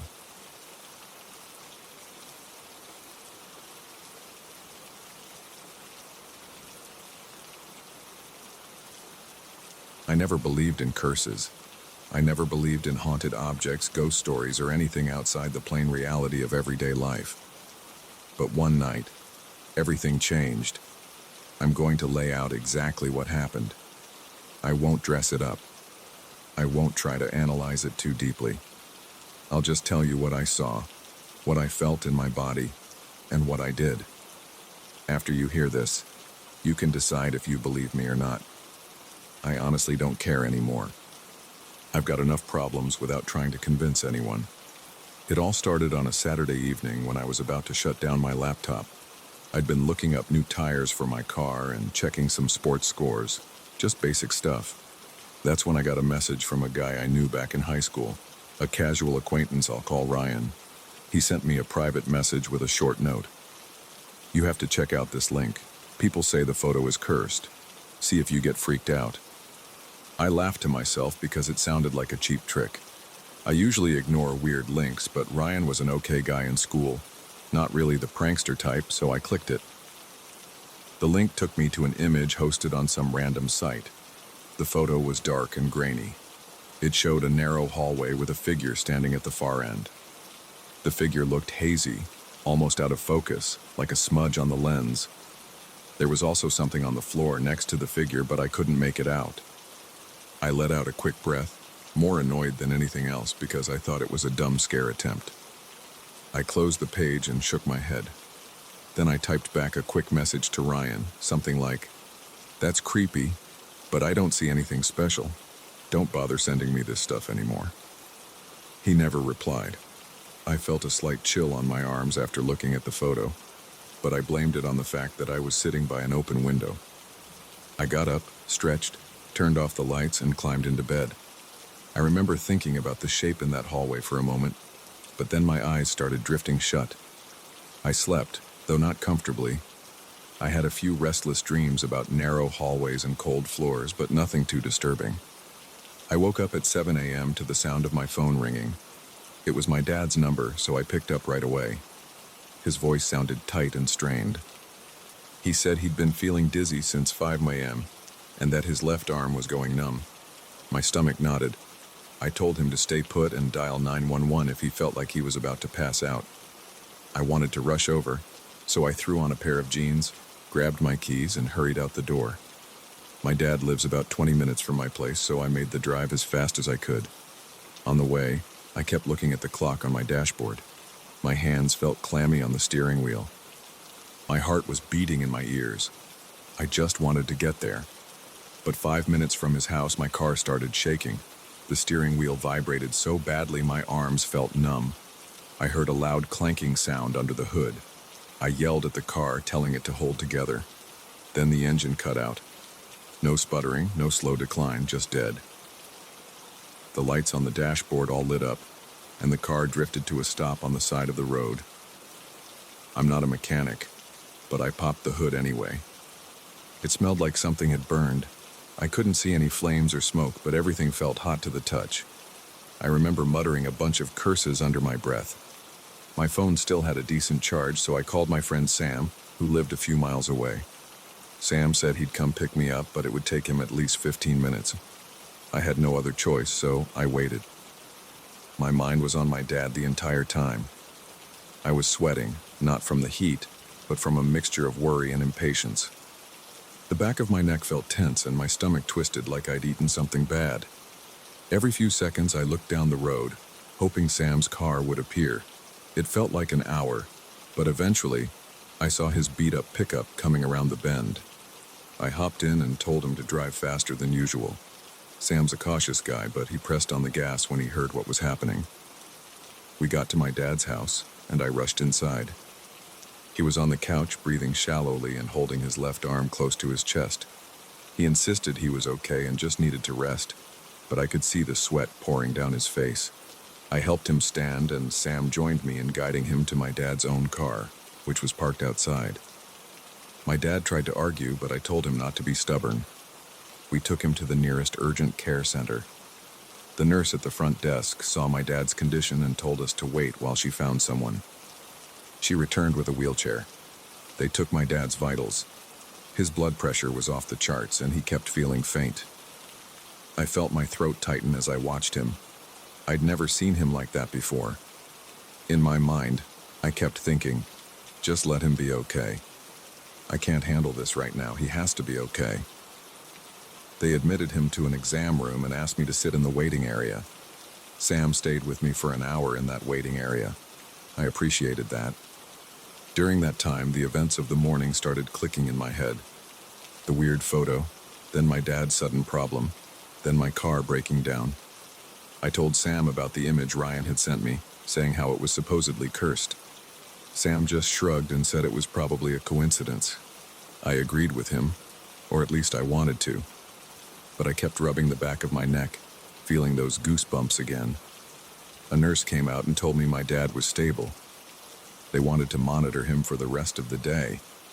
She said he might just be dealing with a severe case of vertigo and possibly something related to stress. Hearing that it wasn't something life-threatening made me exhale for the first time in hours. I felt the tension in my shoulders lessen, and I remember swallowing and realizing how dry my mouth had been. Sam offered to give me a ride back home so I could figure out what to do about my car. My dad was in good hands for now. We left the center and I called a tow truck for my vehicle. The towing company told me they'd pick it up and take it to the local auto shop. I just needed to meet them there and fill out some paperwork. I told Sam to drop me off at the shop. The auto shop looked ordinary enough, a big metal building with a few cars lined up outside. I thanked Sam and told him he could head out. I'd wait for the tow truck on my own. Standing outside that shop, I glanced at my phone. I saw the last message from Ryan was still on my screen. I felt a little jolt in my chest when I saw the word cursed. My logical side told me to ignore it, but a part of me felt uneasy. My body felt tight, like my skin was a size too small. I shut off my phone and stuffed it in my back pocket. After about half an hour, the tow truck pulled up with my car. The driver jumped out, talked with me for a bit, and told me it might be something with the engine belts or the alternator. He wasn't sure, but he promised to have the mechanics check it out first thing Monday morning. He handed me a clipboard with some forms, and I signed them. The smell of oil and old tires made me feel a bit nauseous, probably because I hadn't eaten all day. After that was done, I called a rideshare to get back to my apartment. Once I got home, I felt exhausted and wiped out. My t-shirt clung to my skin, and my legs felt stiff. I went straight to the shower. Under the hot water, I tried to clear my head. I told myself that everything was normal. Cars break down. People get sick. It's all part of life. But I couldn't shake that crawling sensation on my neck. My gut felt weird, like it was trying to tell me something. I stepped out of the shower, got dressed, and considered lying down for a while. Right then, my phone started ringing again. It was my coworker, Dave. He sounded panicked. He said he was at home feeling violently ill. He described waves of nausea and dizziness, similar to what my dad had described, but Dave said it hit him suddenly a couple of hours ago. He lived alone and asked if I could drive him to the same urgent care center I just left. Without even thinking, I grabbed my keys, then realized I didn't have a car. I told Dave about my car breakdown. He sounded miserable, so I suggested he call an ambulance. He said he couldn't afford that, and he kept begging me to help. I felt cornered. Sam wasn't picking up his phone. I had no one else close by. I ran to my computer, requested a rideshare, and headed straight to Dave's place. The driver gave me a look but didn't say much when I told him I'd need help getting someone to the urgent care center. When we arrived at Dave's apartment building, he was waiting outside, hunched over on the front steps. The driver and I helped him stand. Dave's face was gray, and there were sweat droplets on his forehead. He just kept saying he felt like the world was spinning. We got Dave into the car, and I held him upright while the driver navigated through traffic. Dave didn't speak much, just mumbled that his stomach was churning and that his head felt like it was trapped in a vice. I could feel his body trembling next to me. The tension in my own body returned even worse than before. My heart hammered in my chest. My mouth felt dry again. I wanted to tell him it would be okay, but I couldn't shake the fear building up in me. I couldn't help but think, what the hell is going on today? Why is everyone around me getting sick? We arrived at the urgent care center, and I recognized the same nurse from earlier. She gave me a tired look, like she remembered me. We guided Dave inside, and a different nurse led him to an exam room. I sank into one of the plastic chairs in the waiting area and pressed my palms against my eyes. They felt hot and gritty. I had a dull throbbing at the base of my skull. The nurse came out a little while later and said they were running tests on Dave. I asked if there was anything I could do, and she told me to just wait. I sat there, swirling my thoughts around. Everything felt surreal. I told myself it was all just a string of coincidences. People have health problems. Cars can break down. But in the back of my head, I pictured that hallway from the photo, the blurry figure and that shape on the floor. After about an hour, Dave texted me that they were giving him medication for the nausea and hooking him up to an IV.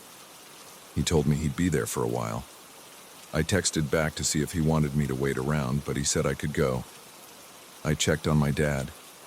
He told me he felt a little better, that the doctors were running more tests, but that he might stay overnight just in case. That set me a bit more at ease. At least neither of them was in immediate danger. I called another rideshare to get back home. The sun was setting as we drove. The sky outside the car looked plain, just a bit orange fading into gray. I watched people walking on the sidewalks, cars lined up at red lights, everything looking normal. But I felt anything but normal. My stomach was in knots. My head pulsed with every heartbeat. My fingers tapped against my thigh as if they had a mind of their own. When we pulled up to my apartment building, I thanked the driver. I stumbled upstairs to my place.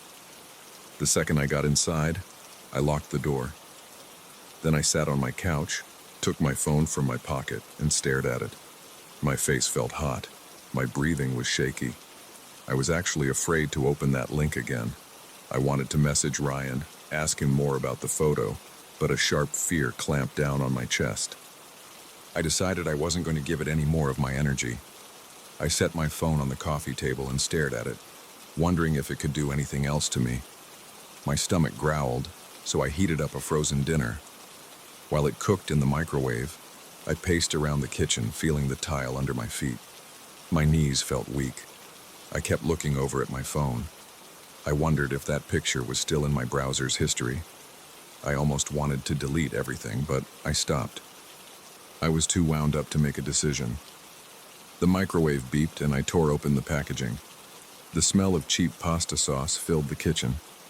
I forced myself to eat, but every bite felt hard to swallow.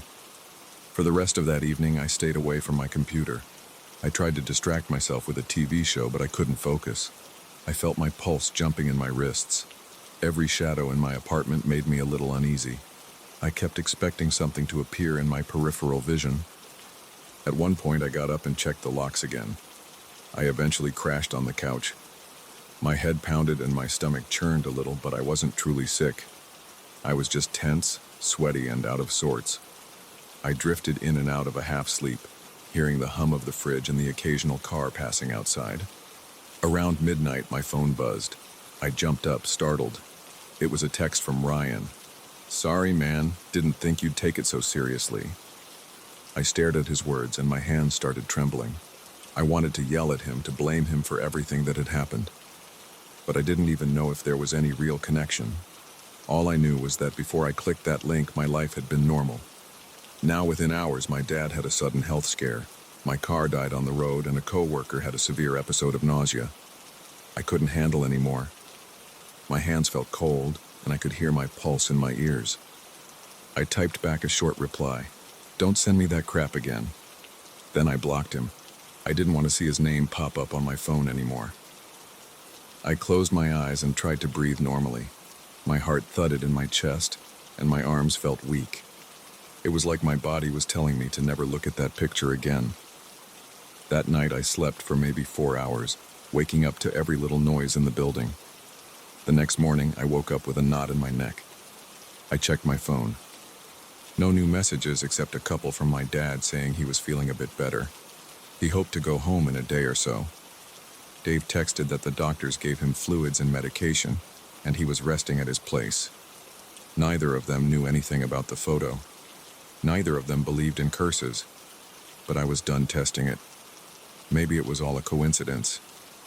Maybe I was letting fear get to me. None of that mattered, because in my gut, I felt something was off. I went to my computer that afternoon to clear my browser history. I didn't want a single trace of that image left.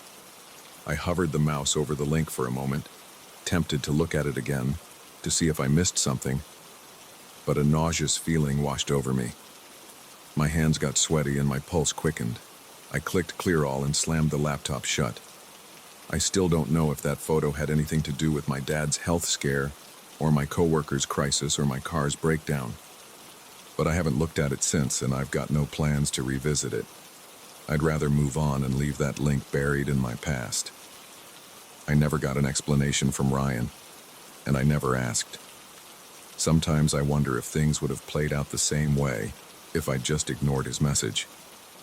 Even now, I get a twinge in my stomach when someone sends me a random image online. I can't help but remember that day. Sometimes I wake up and feel a trickle of dread, afraid that something else bad is going to happen. So far, life has been quiet. My dad recovered. My coworker got back to work after a couple of days. My car needed a new belt and some minor engine repairs, but it's been running fine ever since. I'm relieved, but I'm also cautious. I'm not here to say that photo was cursed for sure. I'm just telling you that I never want to see it again. That's my choice. If anyone ever sends me some so-called haunted image, I'm deleting it on sight. You can call it superstition or paranoia. I just call it common sense. Because if you'd gone through that chain of events in the span of 24 hours, you'd probably feel the same way. And that's all I've got to say about it. I'm done.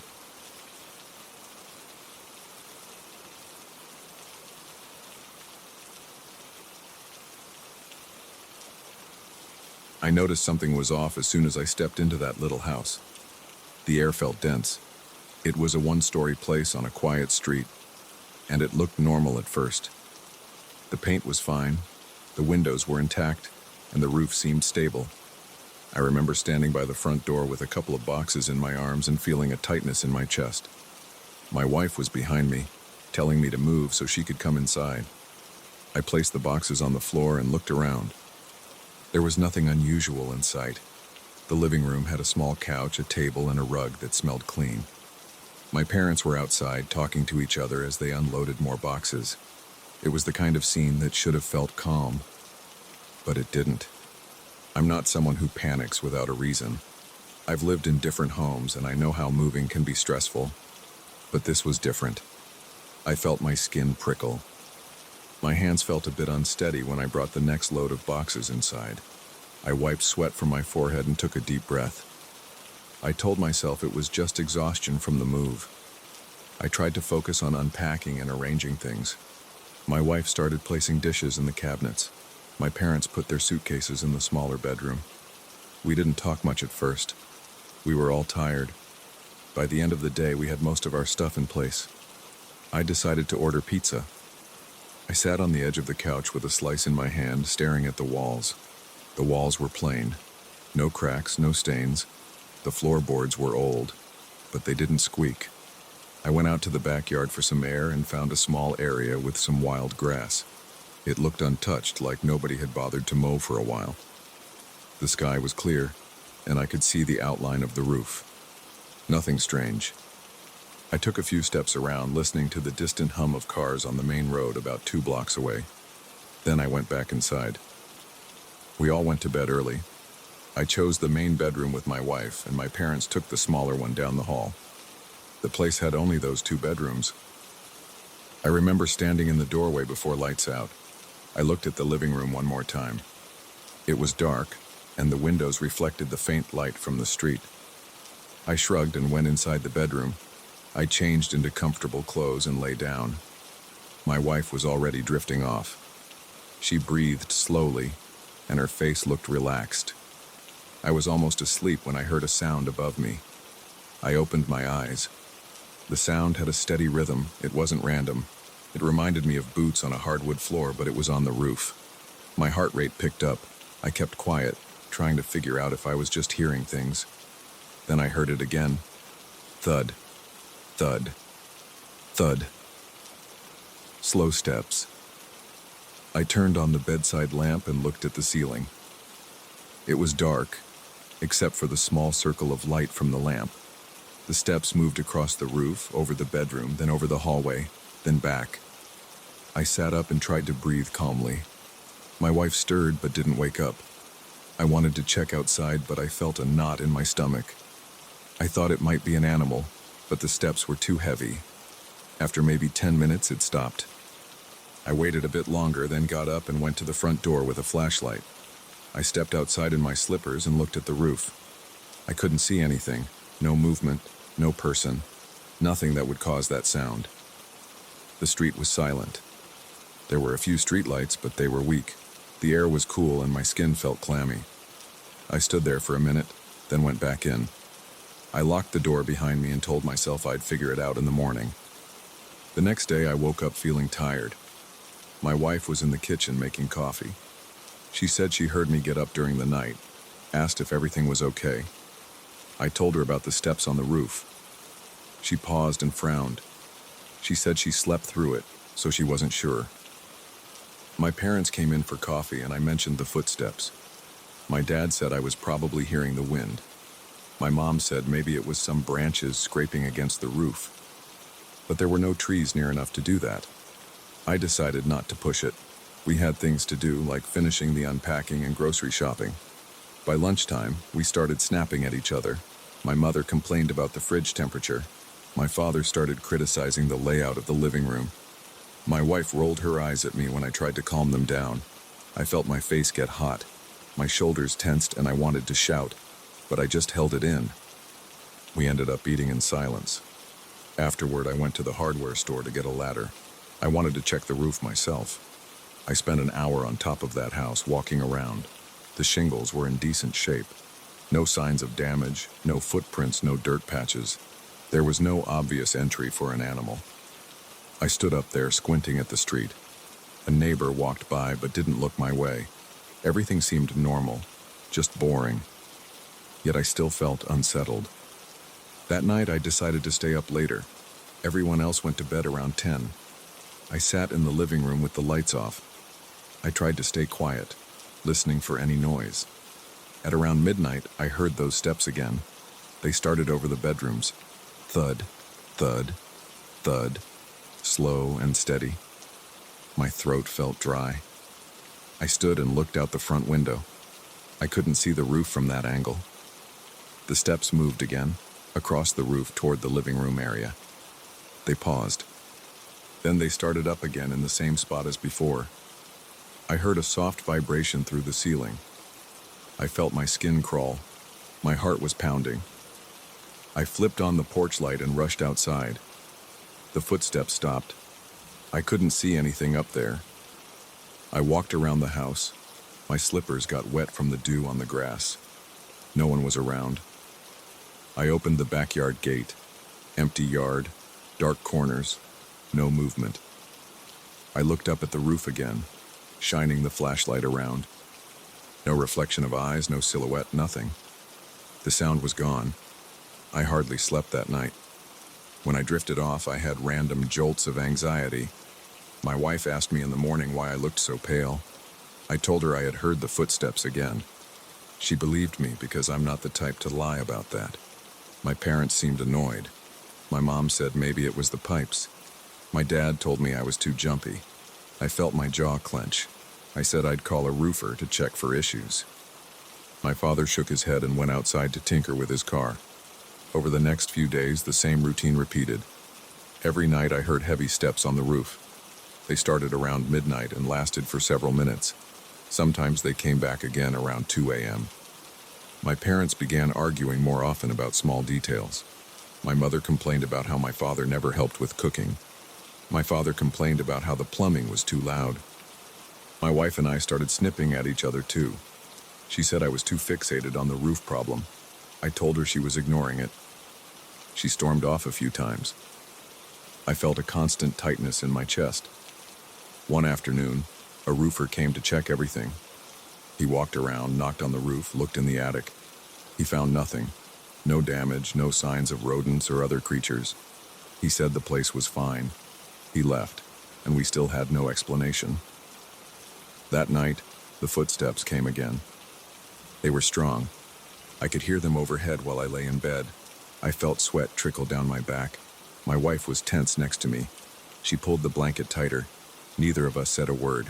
I listened to the steps until they stopped. Then I fell asleep around 3 a.m. When I woke up, I heard my parents yelling at each other in the kitchen. I rushed in and found them shouting about something trivial, maybe the groceries or the coffee filters. My father banged his fist on the table. My mother threw her hands up. My wife stood by the sink rubbing her temple. She looked at me and said she felt a headache coming on. My father stomped off to the living room. My mother slammed a cabinet. It felt like no one wanted to be in the same room. My pulse was racing and I sensed a slight tremor in my fingers. I hated the feeling. Later that day, my wife pulled me aside. She said she couldn't take the tension anymore. She said she felt like the house was making everyone angry. I agreed. Something about the place felt oppressive. I couldn't see anything wrong, but it was there. My mother and father hardly spoke unless they were complaining. My wife and I were on edge too. That night, the footsteps sounded louder. I got out of bed and walked into the hallway. I looked up at the ceiling. The overhead light was off, so it was dark. The steps moved slowly across the roof, back and forth, back and forth. My heart thumped in my chest. I thought about getting a stick or something to hit the ceiling, but I just stood there. I felt powerless. My breathing was uneven, and I realized my hands were clenched into fists. After several minutes, the footsteps stopped. I didn't hear them again until the next night. A week passed like that. We were all exhausted. One morning, my father said he'd had enough. He wanted to leave. My mother agreed. My wife said she was relieved someone else felt the same. I felt a wave of relief too. We packed our things. We didn't bother to deep clean or fix up the place. We just shoved our stuff into boxes. The atmosphere was heavy the entire time. No one smiled. No one even had the energy to argue anymore. We just wanted out. We left that afternoon. I remember locking the front door and feeling a cold sweat on my forehead. I got in the car with my wife and my parents got into their own car. As we pulled away, I glanced at the roof. Nothing moved. The house looked still and quiet. I felt like something was staring at me from inside, but I didn't see any figure or shape. It was just an uneasy feeling, the same tightness in my chest. I turned back to the road and drove off. A few days later, we settled into another house. It wasn't on the same street. It was in a different neighborhood with more people around. We unpacked our boxes, arranged our furniture, and tried to resume normal life. I noticed a change right away. My parents were calmer. My father even joked about the new house's driveway. My mother laughed about the paint color in the kitchen. My wife looked more relaxed. She didn't snap at me. I felt my own shoulders loosen up. We never figured out what caused those footsteps. We talked about it once or twice, but we didn't have answers. I checked online to see if that old street had any stories attached to it, but I found nothing. My parents refused to discuss it much. My wife just said she was glad we left. We all were. After we moved out, we stopped fighting. We felt normal again. No more restless nights, no more stomping overhead. Sometimes I think about the tension in that house. There was a sense of being watched or judged. I recall how each night those steps circled above us, slow and deliberate. But the moment we stepped outside, there was nothing there. It felt unnatural. Now, when I go to bed, I sometimes wait for that sound. I lie still, expecting a thud on the roof. It never comes. The silence almost feels strange because I got used to that nightly intrusion. But I prefer silence to those footsteps. I prefer the calm. I still have moments when I wonder if anyone else who moved into that house heard the same thing. But I don't make calls or send letters. I'm not curious enough to go back. I don't want that feeling of dread again. I don't want the anger that brewed in us during those weeks. We've been in the new place for a while now. Our routines are steady. My wife and I cook together, watch television, and sit on the porch. My parents visit often. We share meals and talk without snapping at each other. We don't pace around or check the ceiling. I no longer have that tightness in my chest or that prickling sensation on my skin. Sometimes my father and I talk about small repairs. We fix the fence, repaint a wall, normal things. We don't mention the old house. My mother sometimes gets a stiff look on her face when someone brings up the move, but she moves on. None of us want to dwell on it. I feel relief when I walk through our current home. The air feels clearer. I step into each room without that heaviness in my throat. My wife seems happier. She hums to herself when she tidies up. She doesn't glance at the ceiling anymore. My parents are back to their usual routine.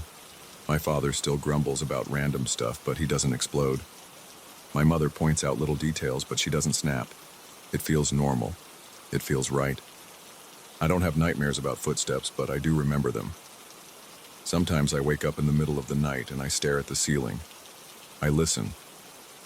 Silence. No steady thud of heavy boots.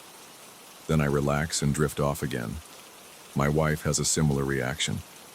She said she woke up once, convinced she heard something, but it was just our neighbor's cat on the fence outside. She laughed it off and went back to sleep. I've heard stories about strange houses, odd noises, or weird events. I never took them seriously before this, but now I don't dismiss them. I experienced something I can't explain. Maybe it was just some unknown cause, like pipes or weird structural issues. Maybe it was something else. I don't know. I just know that place made us uneasy. It made us angry and tense, and it didn't stop until we left. I'm glad we did. I sometimes drive by that street for other errands, but I don't look for that house. If I see the street sign, I keep going. I feel a little twist in my stomach, and I force myself to focus on the road. I don't want to see if there's a new family there. If there is, I hope they're doing okay. Maybe they don't hear footsteps. Maybe they do. It's none of my business now. We talk about the future a lot these days. My wife wants to travel. My parents are thinking of moving somewhere warmer. I'm not worried about nightmares or hidden noises anymore. I just focus on what's in front of me.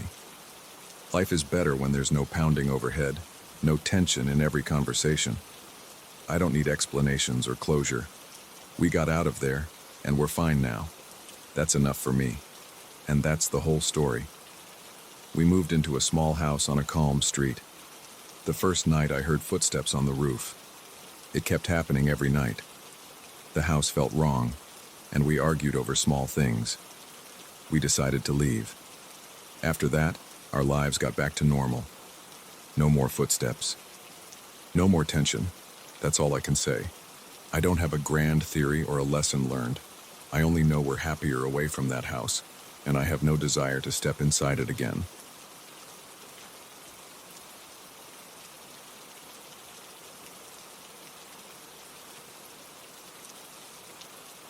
I never thought a simple trip to a weekend market in New Orleans would lead me into a mess of strange sounds and unsettling moments.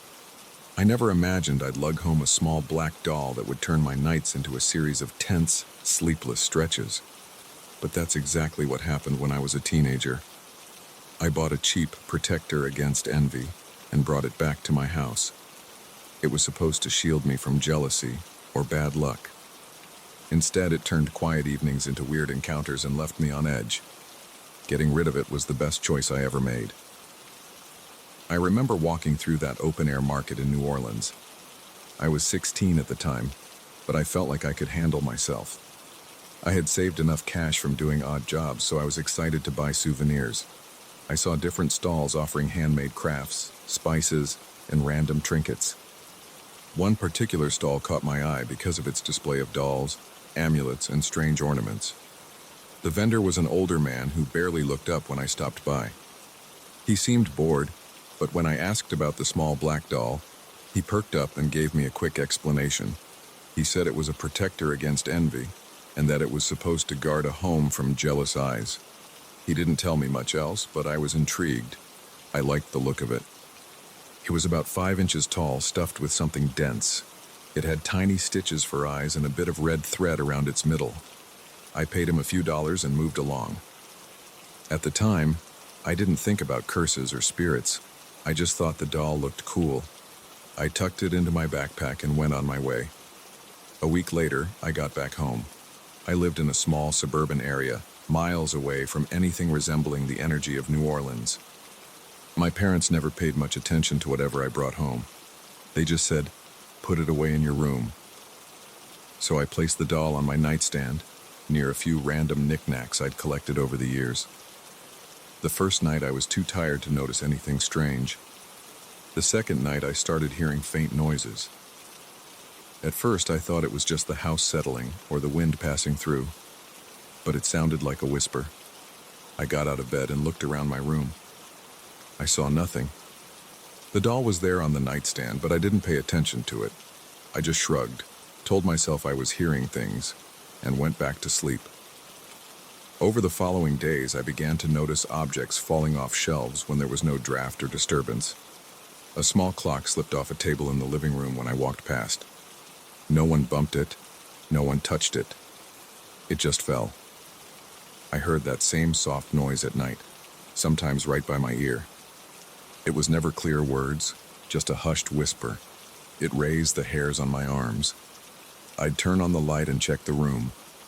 I'd try to see if there were cracks in the window letting in weird noises. Nothing seemed out of place.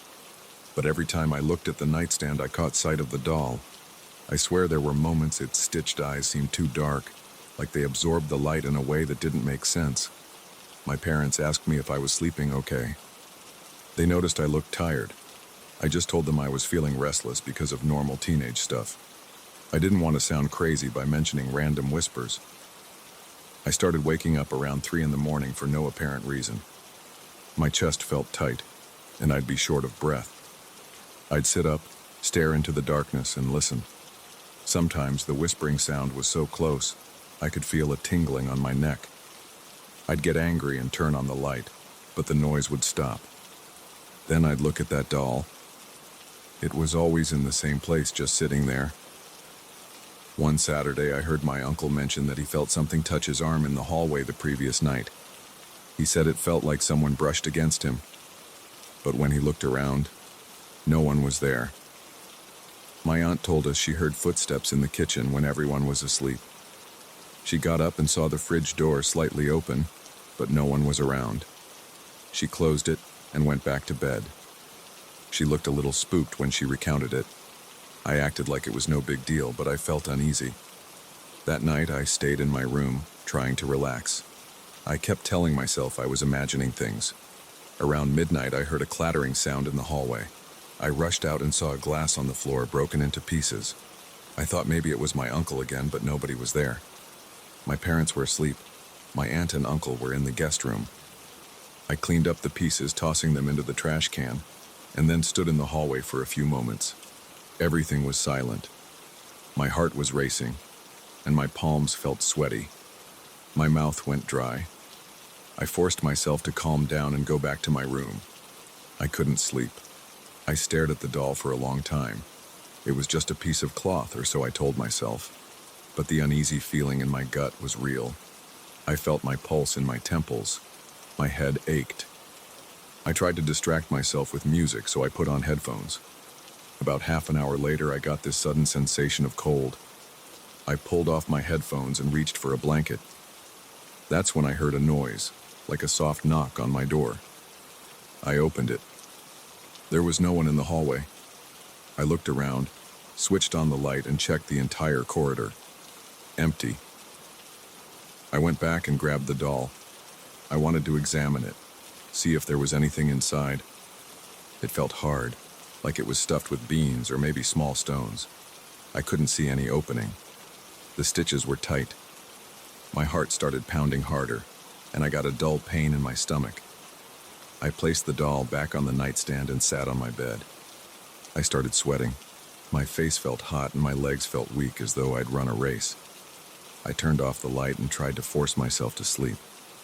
I thought maybe it was stress from school or from the trip. But the whispering noises got louder. I swear I heard faint giggles. I kept looking around, convinced I'd see someone. I couldn't see anything. Over the next few days, more stuff happened. My father said he felt a hand tug at his shirt in the living room. He turned around, annoyed, expecting me or my mother, but found no one. He told me later that day, and he looked confused. My mother heard a thud in the laundry room. She found a broom on the floor. She said she'd propped it against the wall, but it had ended up across the room. She asked if I was playing a trick. I said I wasn't. I was in my room at the time. The tension in the house was growing. Everyone seemed on edge. People were jumpy, easily startled by small noises. Late one evening, I sat in my room, scrolling through my phone, trying not to think about the strange events. Then I got that tight feeling in my chest again. My eyes drifted to the doll. I felt angry. I grabbed it off the nightstand, put it in a cardboard shoebox, and shoved it into the back of my closet. I shut the door. I said to myself, "This is ridiculous. It's just a piece of fabric." But that night, the whispering noises didn't stop. I still heard them. It was as if they were in the walls. My back tingled, and I turned on every light in my room. I sat in my chair, arms crossed, trying to keep calm. I felt an urge to get the doll out of the house, but I wasn't sure. Part of me worried I might be overreacting. Another part of me thought it was the only logical step. The next morning, my aunt told me she felt something poke her foot during the night. She told my mother she heard a faint laugh. My mother was now suspicious. She asked if I'd brought anything weird back from my trip. I hesitated, but eventually, I told her about the doll. She asked to see it. I went upstairs to grab the shoebox. When I opened the closet, the box was on its side. The lid was off, and the doll was lying right next to it as if someone had moved it. My stomach twisted. I carefully picked it up and brought it downstairs to show my mother and my aunt. My mother looked at it like it was a piece of garbage. She said, "Throw it out. This doesn't belong in our house." I resisted at first, saying it was just a souvenir, but the look on her face told me she was serious. She left the room without another word. I took the doll back upstairs and sat on my bed with it in my hands. I felt torn. It was just something I'd bought at a market. I didn't understand why it would cause so much trouble, but the voices, the objects falling, the touches, everything started after I brought it home. I couldn't deny that. I felt my heart racing as I stood up. I marched down the stairs, walked outside, and headed to the trash bin by the curb. The sun was setting, and the street was quiet. I lifted the lid, dropped the doll inside, and closed it. My hands shook. My breath was uneven. I felt a wave of relief, though I was still on edge. After I threw the doll away, the house grew quiet. I didn't hear whispers that night. I waited, fully expecting something to rattle or fall, but nothing happened. I slept straight through the night. The next morning, my father seemed relaxed. My aunt didn't complain about any weird touches. My mother looked calm. Nobody mentioned the doll again. I pretended it never existed. We went about our usual routine.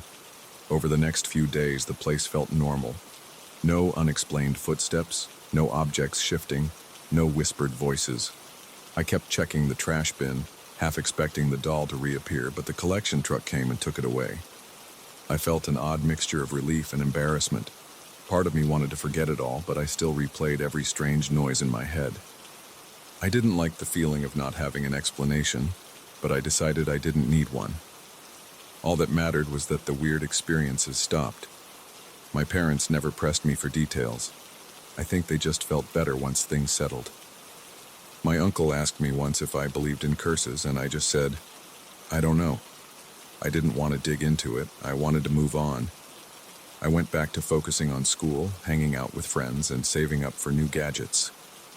The memory of those whispers popped up occasionally, especially late at night when the house was silent. But I would remind myself that I threw that little thing away, and that was the end of it. As I got older, I stopped thinking about it. Sometimes, though, I'd remember how real it felt. My heart would race a bit, and I'd get that same tingling on my arms. But the sounds never came back, and nothing else happened after that. It was like it all ended the moment the garbage truck drove off with that shoebox. I'm glad I listened to my gut and tossed it. I don't know what else might have happened if I had kept it. I never bought another weird souvenir. I learned to be cautious with random items, especially ones with labels like "Protector Against Envy." If I see something like that, I just walk away. When people ask me about New Orleans, I talk about the music, the food, and the unique atmosphere. I don't bring up that market booth or the doll. Most of my friends wouldn't believe me anyway, or they'd laugh and say I was imagining things. Sometimes I think about the old man at the stall, the way he looked bored until he noticed me staring at the doll. I wonder if he knew something or if it was just another cheap product. I'm not sure. But every so often, I remember the sound of the whispering right next to my ear. It still makes the hairs on my neck stand up. Looking back, I don't regret visiting that market, but I do regret buying that doll. It caused chaos for a few weeks. The house was tense, and everyone seemed uncomfortable. I never want to go through that again. Some people love collecting odd objects. They display them like trophies. I'm not that person. After all that happened, I realized I don't need a novelty that badly. I'd rather have peace in my own home. I don't like hearing strange voices, and I don't enjoy feeling something tap my shoulder when no one's there. I still don't know what was really going on. I can't prove there was anything supernatural about that doll. I only know my experiences. I know how I felt, and I know the weird stuff that happened in my house. Things got back to normal the second I threw that doll in the trash. I consider that the best solution. I was done with it. My family was done with it. And we all moved on. That's the whole story. There wasn't a grand finale or any dramatic conclusion. I just tossed the doll out and things settled. But I'll always remember those nights, waking up to faint whispering in a room that should have been silent. I'll remember seeing that cardboard box flipped over when I was sure I'd left it securely closed. And I'll always recall the look on my mother's face when she told me to throw that thing away. That's why I don't bring souvenirs home anymore, especially ones that claim to ward off envy. I've had enough surprises for a lifetime.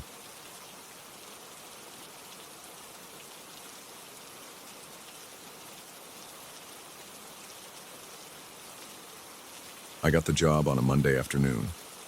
The employment agency called me and asked if I was still interested in a private driver position. I said yes right away. They told me the client was a wealthy family who lived in a large house by a lake. The pay was good, and they needed someone to start immediately. I didn't ask many questions. I just wanted the job. I showed up the next morning at their gate, dressed in a clean suit, ready to drive wherever they told me. I had no idea what I was walking into. My first impression of the house was that it looked too big. It had tall windows facing the water, a long driveway, and high stone walls around the property. I saw a gray sky reflected in the lake and felt the cold wind on my face. The front door was huge, made of dark wood, and it opened with a slow creak. A housekeeper greeted me in the foyer. She told me to wait in the main hall until the family was ready. I stood there holding my cap in my hands. I noticed how quiet it was, even though the place was massive. No one walked around, and no voices echoed from the upper floors. I got used to waiting. On most days, I arrived at 8 in the morning, parked in the circular driveway, and went inside to let them know I was ready.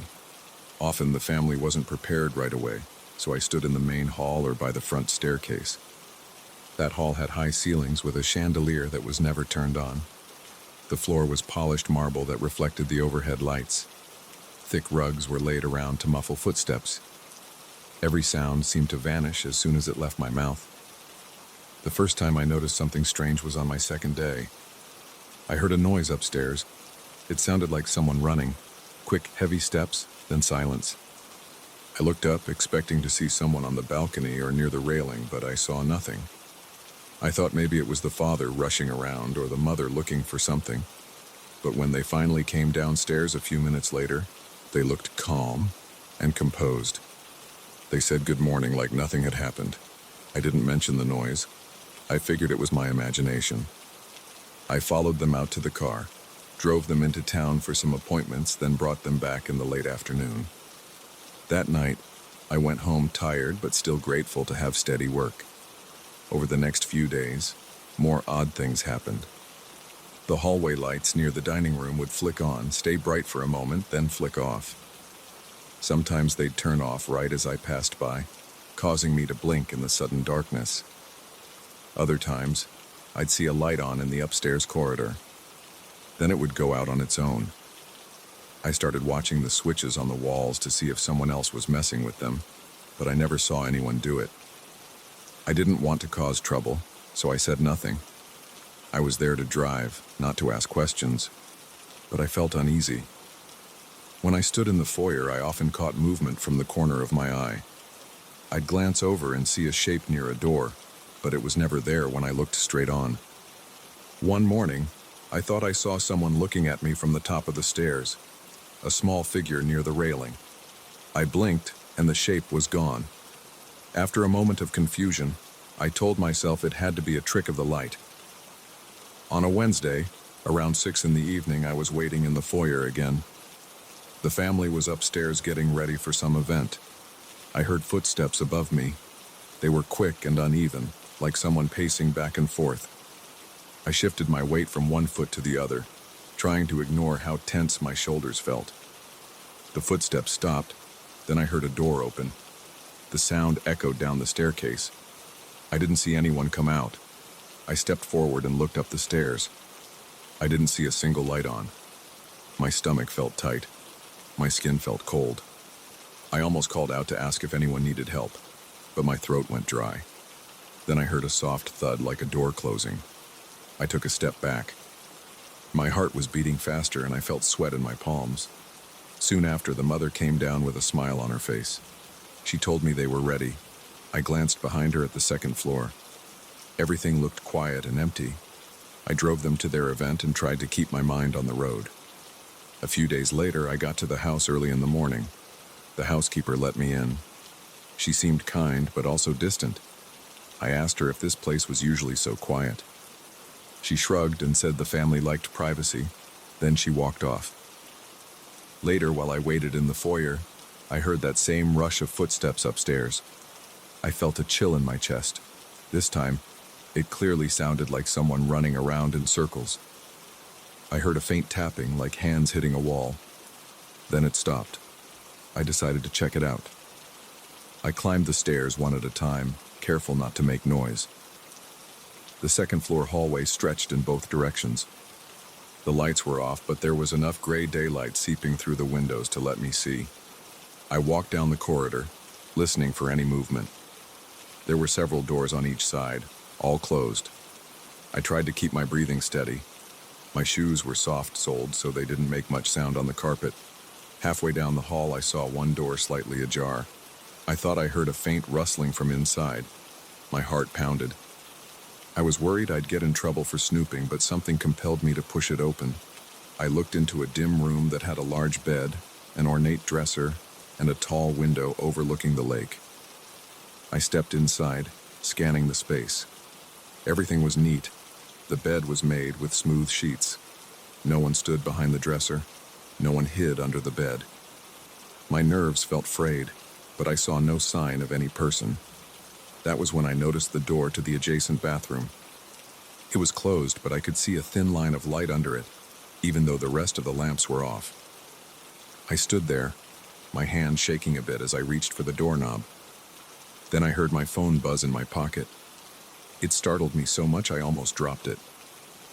I pulled it out and saw a message from the father. They were ready to go and wanted me to bring the car around. I backed out of the room, practically stumbling in my rush. I hurried downstairs, trying not to look like I was spooked. 2 weeks later, the father told me they needed me at the house for an entire weekend. They had family visiting, and they wanted me on call in case anyone needed to be driven around. I arrived on Friday evening. The father showed me to a small room on the ground floor where I could sleep. He wanted me nearby. He paid me extra for my time, so I didn't argue. That night after dinner, I sat in my little room and tried to watch something on my phone. The signal was weak, so I gave up and decided to walk around the house. The father had told me it was okay to use the kitchen if I was hungry. I left my room and walked through a narrow hallway that connected to the main section of the house. The lights were off in that section, so I turned on a small lamp. The hall smelled like old wood and furniture polish. I reached the foyer and saw the large staircase again. The lake outside was dark, with moonlight reflecting off the surface. I heard a creaking noise from above. I froze, my eyes on the top of the stairs. The sound of footsteps started again. It was the same pattern. Fast, uneven steps, then a pause, then more steps. I felt a chill spread across my arms. I looked around for a light switch. I found one on the wall and flipped it. A chandelier overhead flickered to life, lighting the hallway. The footsteps stopped instantly.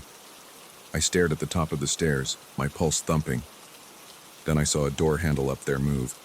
The handle jerked down like someone was opening the door. I took a step forward.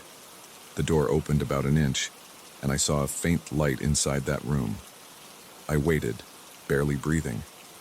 The door closed again. It didn't slam, it just shut with a quiet click.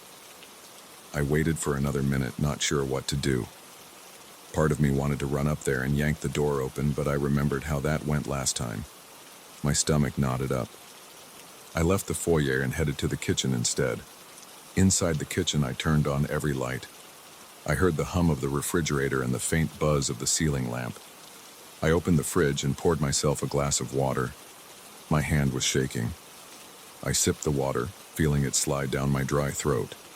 I put the glass on the counter and leaned against it for a moment. My breath felt shallow, like I couldn't get enough air. I told myself to calm down. I reminded myself there was no reason to panic. This was just a strange house. I'd never seen anything harmful. I was fine. The rest of the night, I stayed in my room. I kept the lights on, and every little sound made me sit up and listen. I heard a few pops and creaks, but nothing as obvious as those footsteps. Around midnight, I finally fell asleep with the lamp on.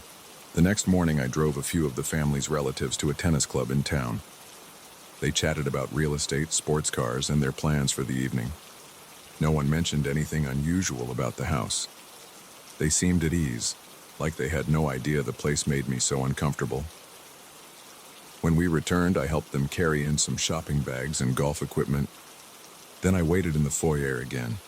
While I stood there, I saw the corridor lights flicker in the distance. They turned on and off 3 times. The switches were too far away for me to reach. I knew no one else was in that hallway. I felt my scalp prickle and I rubbed the back of my neck. My heart thumped harder. I felt my breathing get shallow again. The father walked by, noticed me staring at the corridor, and asked if something was wrong. I said no and tried to look normal. That evening I was alone in the foyer again. I was supposed to drive the family to a dinner reservation at 8. I heard the father's voice from upstairs telling everyone to hurry. Then I caught movement at the second floor landing. For a brief moment it looked like someone was there, peering down. My mind registered it as a small shape, maybe around the height of a shorter adult. The shape moved back into the darkness in a flash. It vanished. My heartbeat spiked and I wiped sweat from my temple. The father came down the stairs next, adjusting his cufflinks. He was alone. I swallowed hard and told myself not to lose it. I followed him to the car and opened the door. My hands felt clammy on the steering wheel. I drove them to dinner and returned to the house to wait. The house was dark when I got back. The staff had the evening off, so I walked in and found all the lamps off. I turned on a small light near the entrance, then went to my room. My head pounded, and my body felt tired. I tried to rest, but I couldn't stop thinking about that shape on the landing. 2 days later, I decided I'd had enough. The father told me they wanted to renew my contract for another month. The money was tempting, but every time I drove onto the property, I felt my chest tighten. I thought about the flickering lights, the footsteps, the occasional figure that never seemed to have a face. I remembered how the house stayed dark, and how the staff walked around quietly, never commenting on anything strange. It felt wrong. I went into the father's study, sat down, and told him I couldn't continue. I said I appreciated the opportunity, but I needed to leave. He frowned, asked if there was a problem, and I just said it wasn't working out for me. He didn't pry. He simply said thank you for my service and told me I was free to go after I dropped them off that afternoon. I drove them to their appointment in silence. My skin felt warmer once I left the estate. When I came back for my final paycheck, I didn't even want to step inside the foyer. I took the envelope from the housekeeper at the door and said goodbye. She gave me a polite nod. I felt a strange sense of relief when I got back in my car. I never talked to the family again. Sometimes I think about that house by the lake. I remember the feeling of cold air in the halls, the sudden flicker of lights, and those footsteps that never made sense. I recall the figure at the top of the stairs. I don't know what it was. I only know I couldn't handle staying there any longer. I left and I haven't looked back.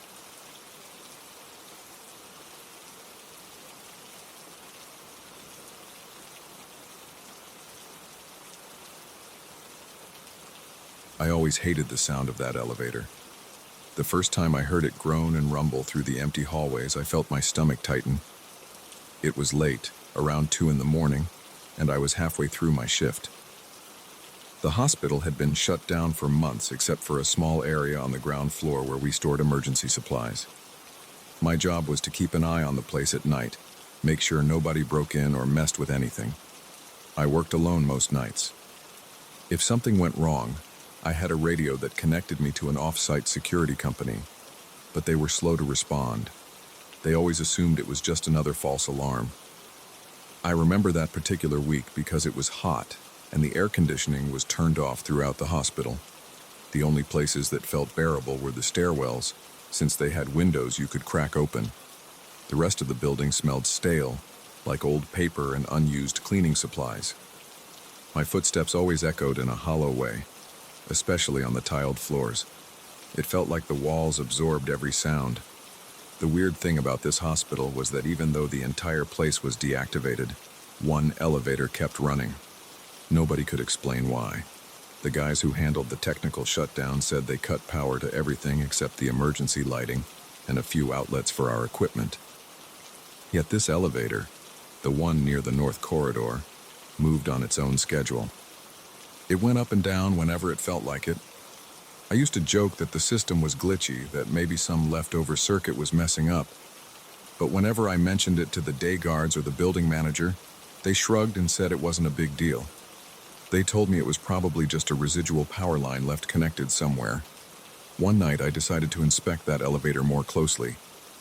I pressed the call button and watched the floor indicator go from the basement up to the 3rd floor, even though I was on the 1st. It stopped at 3rd, stayed there for a few seconds, then shot down past the basement level. The digital display flickered, then it went blank. I heard a faint whir behind the doors, but they never opened. After maybe 10 seconds, it zoomed back up to the 1st floor and stopped. The doors slid open with a loud hiss, revealing an empty cab with flickering fluorescent lights inside. It smelled like old metal and something else, kind of a rusty odor. My heart pounded a bit, and I told myself I was overreacting. I stepped inside, pressed the button for the 2nd floor, and waited. The doors closed, and I heard a series of clunks as it rose. Then it jumped right past the 2nd floor and kept going. I poked the controls, but nothing happened. The lights inside the cab dimmed and brightened again. I felt a jolt in my knees when it stopped. The indicator said 4, but there were only 3 floors in that hospital. For a second, I thought maybe we had a hidden wing. The building had originally been expanded at some point. The doors didn't open. I felt the car shake a bit. A beep sounded, one of those standard elevator tones, but it came out muffled, like a speaker was broken. I tapped the door open button and nothing happened. The air felt thick. I had this tight sensation in my chest, like I couldn't breathe properly. Then the elevator dropped. It wasn't a free fall. It just moved down too fast, making my stomach flip. The indicator went from 4 to 3 in a blink, and the doors finally opened on the second floor. I almost tripped stepping out. My legs felt wobbly. After that night, I didn't ride that elevator for a while. I stuck to the stairs, even if it meant climbing up and down in the heat. But I still heard it move on its own. Sometimes I'd be doing my usual patrol in the corridor, checking old rooms with leftover desks and chairs, and I'd hear the rattle. I'd see the doors open on some random floor with nobody inside. Once I walked over to look, and I caught a glimpse of the inside lights flickering again. Then the doors slammed shut and it shot away. The building had 4 floors if you counted the rooftop level, but the official layout said it was 3 floors and a locked maintenance area up top. That area was always sealed. The manager told me it was used for storage, but they had moved everything out years ago. They said nobody was allowed up there unless they had a special key. I never tried to push the subject, but it made me curious. I once tried to open the door to that top floor with my own set of keys, but none of them worked. I heard a loud click from behind the door, but it stayed locked. One Friday night, toward the end of my shift, I started hearing loud banging noises from above me. It sounded like metal hitting concrete. I thought maybe someone had broken in, so I radioed the security office. They told me they'd send a patrol car in half an hour. I walked around the second floor trying to locate the source of the noise. I realized it was coming from the elevator shaft. The elevator was moving up and down at random again, banging into something. Then, it stopped. I heard a loud squeak of metal. I followed the sound to the 3rd floor. The corridor there was dark because the overhead lights had burned out. All I could see were faint shapes in the glow from my flashlight. It smelled dusty, and the air felt stale.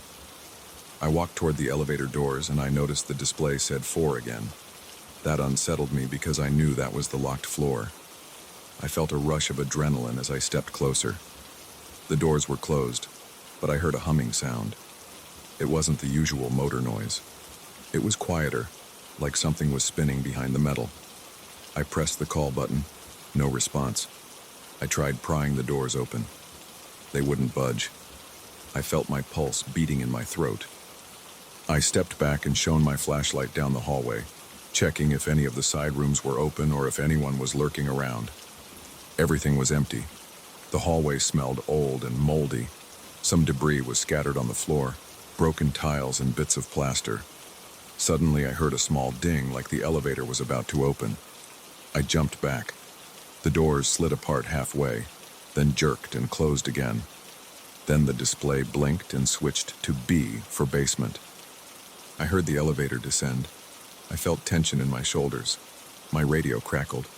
The security office told me they were delayed and might not make it until morning. They asked if I wanted to end my shift early, but I couldn't leave until the next guard arrived. That meant I had to spend the rest of the night alone with this nonsense. I kept doing my rounds, trying to ignore the elevator. I walked through the wards on the 2nd floor, checking each door and listening for any more sounds. I made my way back to the main staircase, intending to go down to the ground floor and sit at the security desk for a while. As I reached the top of the stairs, I noticed a faint light coming from the corridor leading to the locked floor access. My flashlight was on, but this other light looked different, kind of a weak yellow glow. I went toward it. The door to the top floor, the one that was always locked, had a soft light under the frame. I tried the handle. It was still locked. I pressed my ear to it. I heard a buzzing sound like faulty overhead lamps.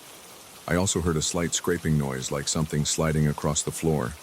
My heart thumped. My hands started sweating. I glanced around. trying to find a reason for that light. All the power should have been cut off up there except for the emergency fixtures. I double-checked the main fuse boxes earlier in the month. There wasn't supposed to be any working light on that floor. I felt a chill roll down my spine, even though it was hot in the building. The hallway felt empty. My flashlight shone on cracked tiles and old signage on the walls. I heard the elevators rumble somewhere far below me. I decided to test my keys again, even though I knew none of them opened that door.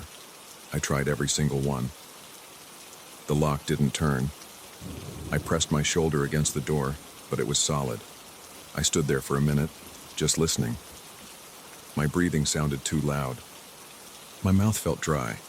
Then the elevator's metal clank echoed from behind me.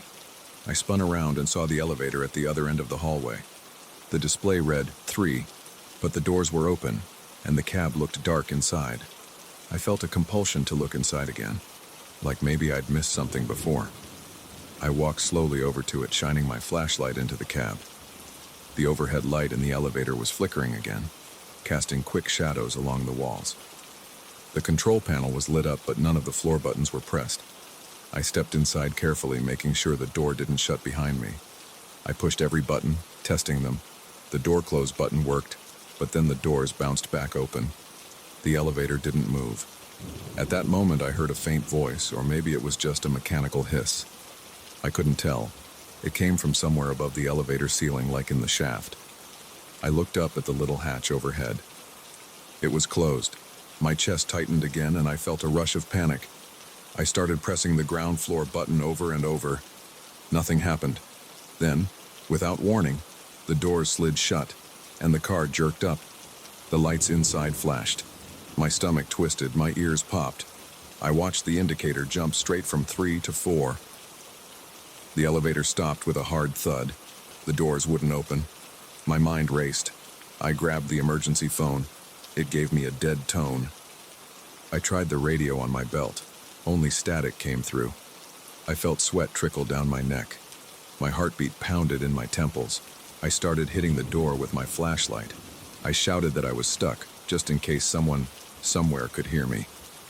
I kicked the doors. They didn't move. The lights in the elevator flickered in a slow pattern. I felt like the air was getting stale. Then, something clicked. The doors opened. I raised my flashlight. I was looking at a hallway that I'd never seen before. The walls were yellowish. A few ceiling lights worked, but they were dim. The floor looked scuffed, like it had been used recently. I smelled something like disinfectant. My heart hammered, but I stepped out. I felt a draft on my face. The hallway stretched left and right. Both ends were dark. This shouldn't have been possible. The top floor was supposed to be locked up tight with no lights. But there I was, standing in front of a corridor that seemed active.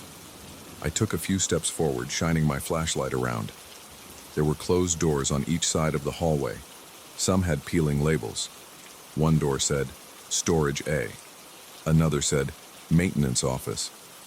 I heard a faint buzzing from behind one of them, like a fluorescent lamp. My eyes stung from the old chemical smell in the air. The temperature felt colder up there. My teeth almost started chattering. I forced myself to walk, but my legs felt heavy, like they didn't want to move. I tried the first door. It was locked. The second one opened a couple inches, but something blocked it from the inside. I pushed it, and it scraped across the floor. I flashed the light in. I saw shelves against the walls and some boxes on the floor. Everything was covered in a thick layer of dust, except for a small space by the door where the floor looked clean, like someone had been standing there recently. My heart thumped even harder. I tried to swallow, but my mouth was dry. I decided to head back to the elevator. The entire scene felt wrong, and I needed to get out.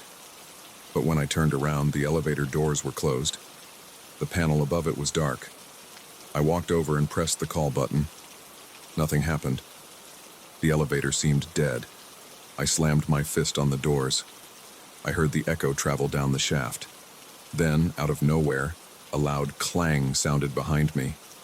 I spun around, pointing my flashlight. One of the doors at the far end of the hallway had opened. It squeaked on rusty hinges. I couldn't see inside, but I saw movement. It looked like a shadow crossing the doorway. My breath caught in my throat. My legs tensed. My mind screamed at me to run. I stepped back, pressing the elevator button again, even though I knew it did nothing. The shadow in the doorway moved again. Then the door slammed shut. The hallway went silent. I felt my pulse banging in my head. My hands shook so much that the flashlight beam trembled. I pressed the elevator button one last time, and to my shock, the doors opened. Inside, the elevator lights were bright again, like nothing was wrong. I jumped in, smashed the ground floor button, and the doors shut. The elevator dropped quickly, but not as violently as before. The indicator read 3, then 2, then 1, then B, skipping everything in between. My stomach flipped. Finally, it stopped at the first floor. The doors opened onto the same dark corridor I'd known all those nights. I ran out and used the stairs to get to the ground floor. I didn't even glance back. I made it to the security desk, gulping for air. My uniform was soaked with sweat. I grabbed the phone, called the security company, and told them I was done for the night. I said if they wanted me back, they'd have to send someone else with me. I wasn't staying alone anymore. When the morning guard showed up, I told him what happened. He just stared at me. He said he'd never gotten that elevator to go to any floor above the 3rd. I handed him the keys, got in my car, and left. I still think about that locked floor. I remember the hallways, the dust, and that sudden draft of cold air. I remember the shadow and the moment it froze my chest. I haven't gone back, and I don't intend to. That night convinced me there are some doors that should stay locked, especially in empty hospitals where nothing's supposed to be alive. I don't know what was up there. I'm fine not knowing. All I care about is that I got out in one piece.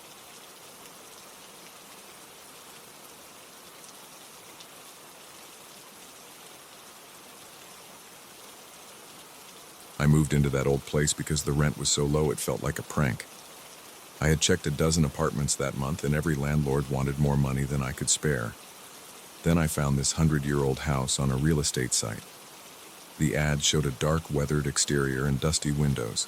It mentioned a massive yard, thick walls, and a surprising amount of space. I expected the price to be out of reach, but the monthly rent was cheaper than any studio in the city. It made no sense. I drove out to meet the owner the same day I saw the ad. He seemed rushed. He just handed me the key, gave me a quick walkthrough, and left with a brief goodbye. I didn't think too hard about it. I needed a place. And this was a dream deal on paper. I'm a practical person. I don't obsess over stories or rumors. When I signed the lease, I only worried about fixing a few broken door hinges and maybe scrubbing some grimy floors. The first day, I brought my stuff in an old pickup truck. The house smelled stale, like a closet that no one opens. The floors creaked in most rooms, and the paint on the walls peeled in a few spots. I spent the afternoon carrying boxes inside. Then I set up my bed and dropped onto it. I remember feeling both relieved and uneasy. The place was huge for one person. The ceilings felt high, and the hallways seemed too long. I told myself I'd get used to it. On the second day, I tried to open a few windows to let fresh air in. Some windows were stuck like they hadn't been moved in decades. I used a flathead screwdriver to pry them loose. Dust drifted out, and I coughed for a while. By the evening, I had all the windows propped open. A cool breeze moved through the house, and I felt a little better about everything. I found a small table in the kitchen, left behind by the previous tenants. It was sturdy enough, so I decided to keep it. I didn't have much furniture anyway. Over the next few days, I started to explore all the nooks and crannies. There were 2 floors. The top floor had 3 rooms. One was a sort of small sitting area with a stained armchair. Another was completely empty except for an old trunk. The trunk was locked. I rattled it a bit, but the lock wouldn't budge. The 3rd room was a narrow space with a tiny window overlooking the backyard. It was damp and smelled like mold. I decided not to store anything there. The backyard was bigger than I expected. It had patches of grass, a few random stones, and a couple of trees with twisted branches. In one corner stood a wooden shed. The door was missing, and the roof looked like it could collapse at any moment. Inside the shed, there were some rusty tools and an old wheelbarrow. Nothing seemed valuable. I made a mental note to clean it up if I had time. Maybe I could use the shed for extra storage. During the first week, I started noticing odd things at night. The floorboards groaned even when I was still. Sometimes I heard a quick thump in the hallway while I was reading in my room. I'd jump up to check, and there would be nothing. I told myself it was an old house settling. Pipes and wood can make noises. It was probably normal. Still, I felt my chest tighten every time I heard a new sound. The hair on my arms would stand up. I'd walk around with my phone's flashlight, checking each corner. I never found anything out of place, but I stayed on edge. One evening, I was heading to the kitchen to grab water. As I passed the living room, I saw a figure by the far wall.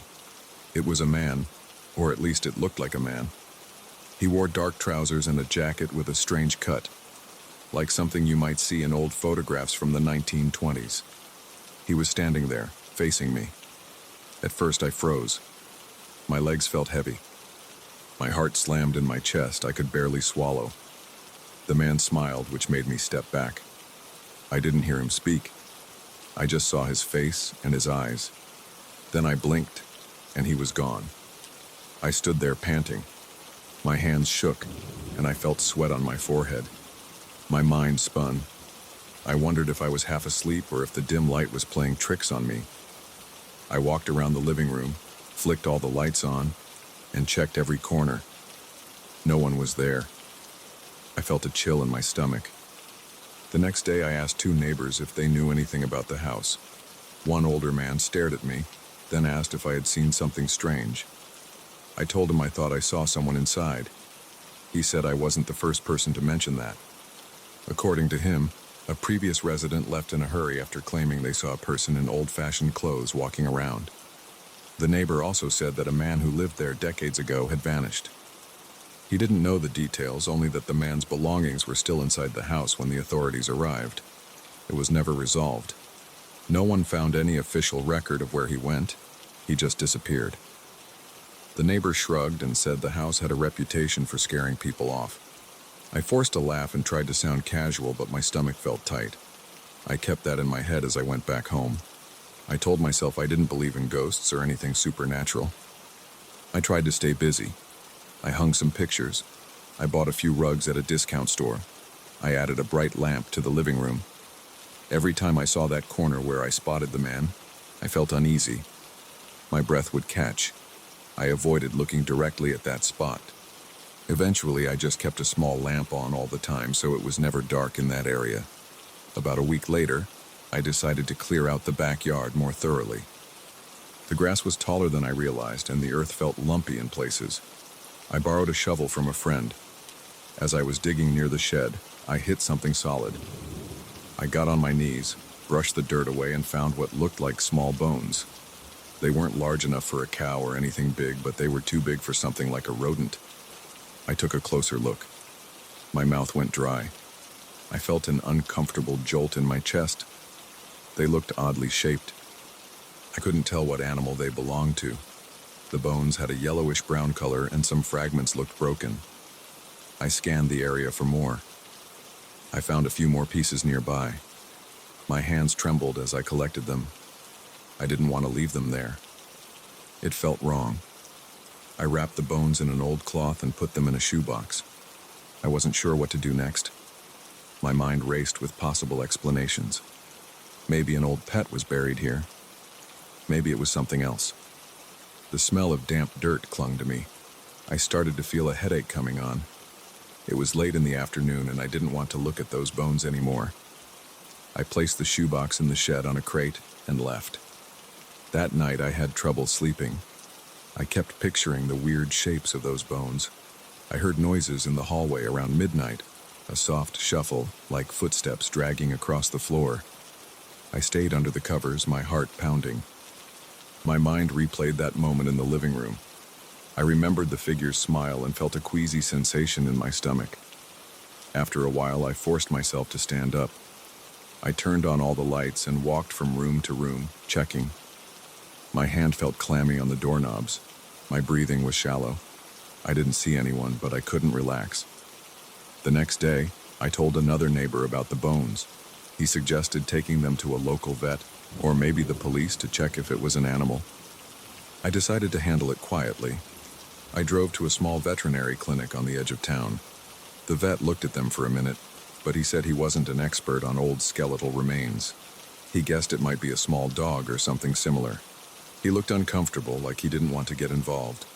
He just told me I could bury them in a proper place or contact animal control. I felt uneasy carrying those bones around. I found a local pet cemetery that accepted remains for burial. I paid a small fee and they took the box. I told them I didn't know what type of animal it was, and they said they would handle it respectfully. As I left, I felt a slight sense of relief, like I had done the right thing. My heart still pounded as I drove home, though. My mind kept looping back to that figure in the living room. After I got rid of the bones, I noticed the house felt quieter. The floor still creaked, but I didn't hear as many strange thumps or scraping sounds. The nights were still uncomfortable, but I slept a bit better. Sometimes I thought about the man who vanished decades ago. I wondered if those bones had any connection to him, but I tried not to dwell on it. The neighbor said there was never any record of a crime or anything. The man just left and didn't return.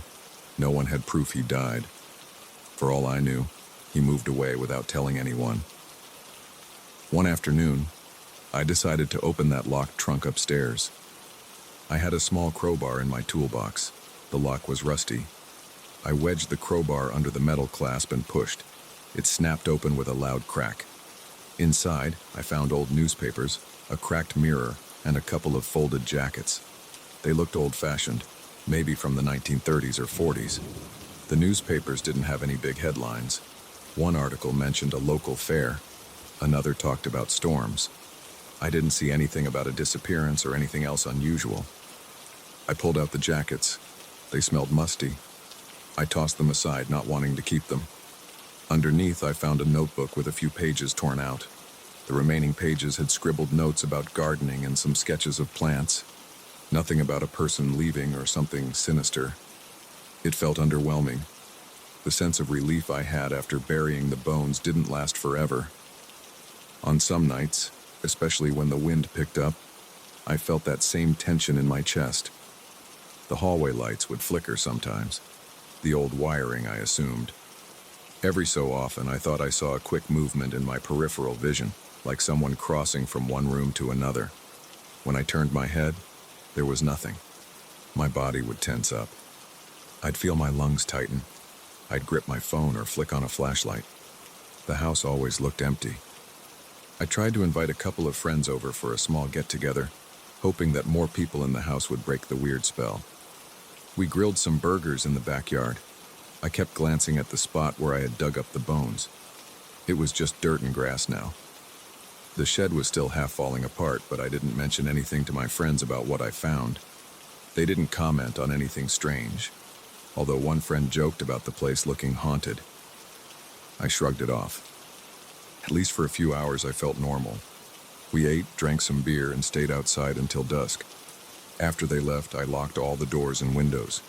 The silence inside the house felt heavier than before. Since then, I haven't seen the man in the corridor or anywhere else. I still think about him. I can't explain the sight of that figure and the old-fashioned clothes. It wasn't a reflection or a shadow. I saw his face clearly. That smile sticks in my mind. Sometimes I wonder if the bones I found released some kind of energy when I removed them. I'm not a superstitious person, but the difference in the house's atmosphere is hard to ignore. It's been a while now, and I live here quietly. The rent is still low. My landlord rarely contacts me. The neighbors wave when they see me, but they don't bring up the house anymore.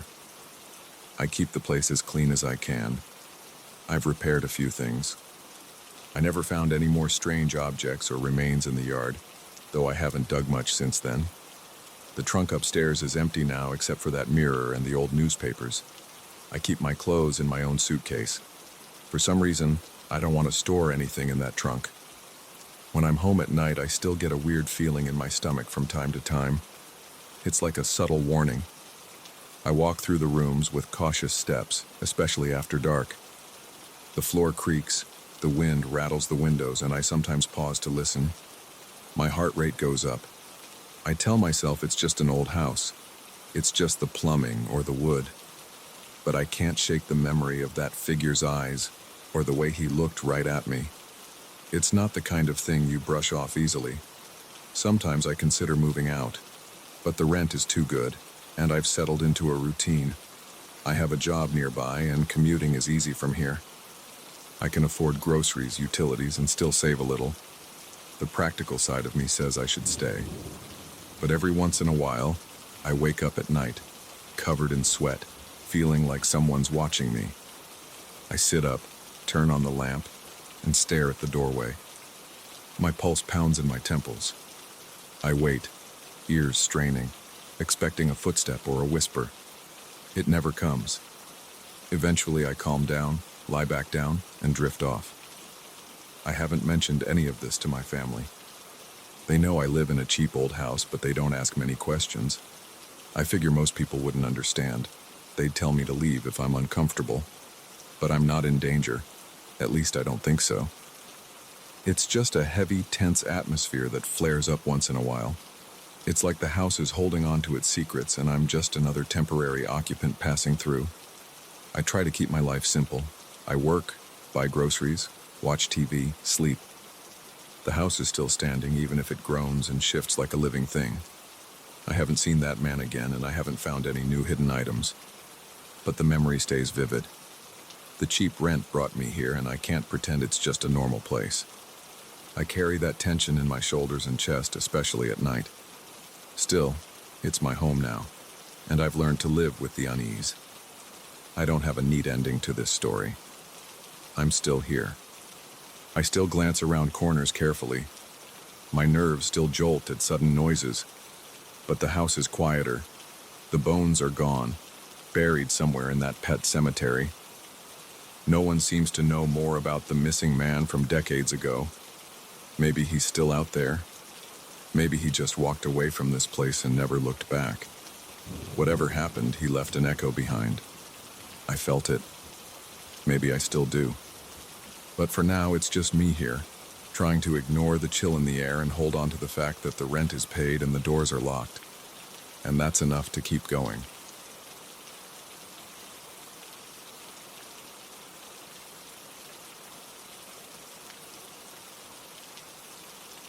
I'll never forget the night everything changed in my house. Before that, I thought stories about ghosts and apparitions were silly. I figured people were either tired, stressed, or making things up. Then I experienced something I couldn't explain. It made me question everything I believed about what might lurk behind closed doors. My fiancée, Laura, had been seeing a woman in a brown dress around our house. She mentioned it a few times, and each time I shrugged it off. She said the woman lingered in corners and near doorways, always watching but never coming too close. I assumed Laura was under stress. She was working long hours, and I thought maybe she was half dreaming or catching glimpses of shadows. I told her to get more rest, maybe take some time off from work. She agreed to try that, but the sightings didn't stop. She insisted this figure seemed too real to be an illusion. One evening, I was cleaning out the pantry to make space for some new shelves. The house was quiet. Laura had gone out for groceries, so I was alone. I moved boxes and swept the floor. Then I reached a dusty corner where I found a small wooden box. It had an old clasp on the front. The box looked fragile, so I opened it carefully. Inside, there were 2 black and white photographs. I squinted at them under the dim pantry light. They showed a woman standing on a porch wearing a dark dress that looked brown in the older photo's coloring. The style reminded me of something from the 1940s or 1950s. I had never seen these photos or this person before. I felt a slight chill, but I told myself it was the draft coming from the small gap near the back door. As soon as Laura came home, I showed her the pictures. She stared at them in silence, and her eyes got wide. She turned pale. She pointed at the dress. "That's the outfit," she said, her voice trembling. I could see she was serious. I asked if she recognized the woman's face, and she said no. The only thing that matched was the dress. I tried to stay calm.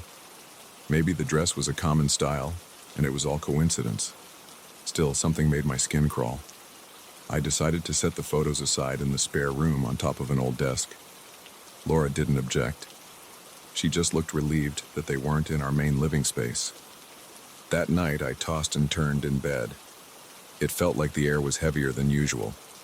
Laura was asleep, but I couldn't settle my mind. Around 2:00 a.m., I heard a soft creaking noise. I sat up and listened. Another creak. It sounded like a hinge, maybe from a door in the hallway. I got out of bed quietly so I wouldn't wake Laura. I walked to the hallway and looked around. Nothing seemed out of place, but the temperature felt cooler. The wooden floor under my feet was colder than normal. My heart pounded in my chest and I realized I was holding my breath. I forced myself to inhale slowly, then walked toward the spare room. I paused at the door. My ears caught a faint click, like a doorknob turning on its own. I reached for the light switch. The overhead light came on, revealing the room just as I'd left it. The photos were still on the desk. I glanced around for any sign of movement, but saw nothing. My shoulders tensed as I scanned every corner. The air smelled stale, like an attic. I waited another minute, then told myself it was my imagination.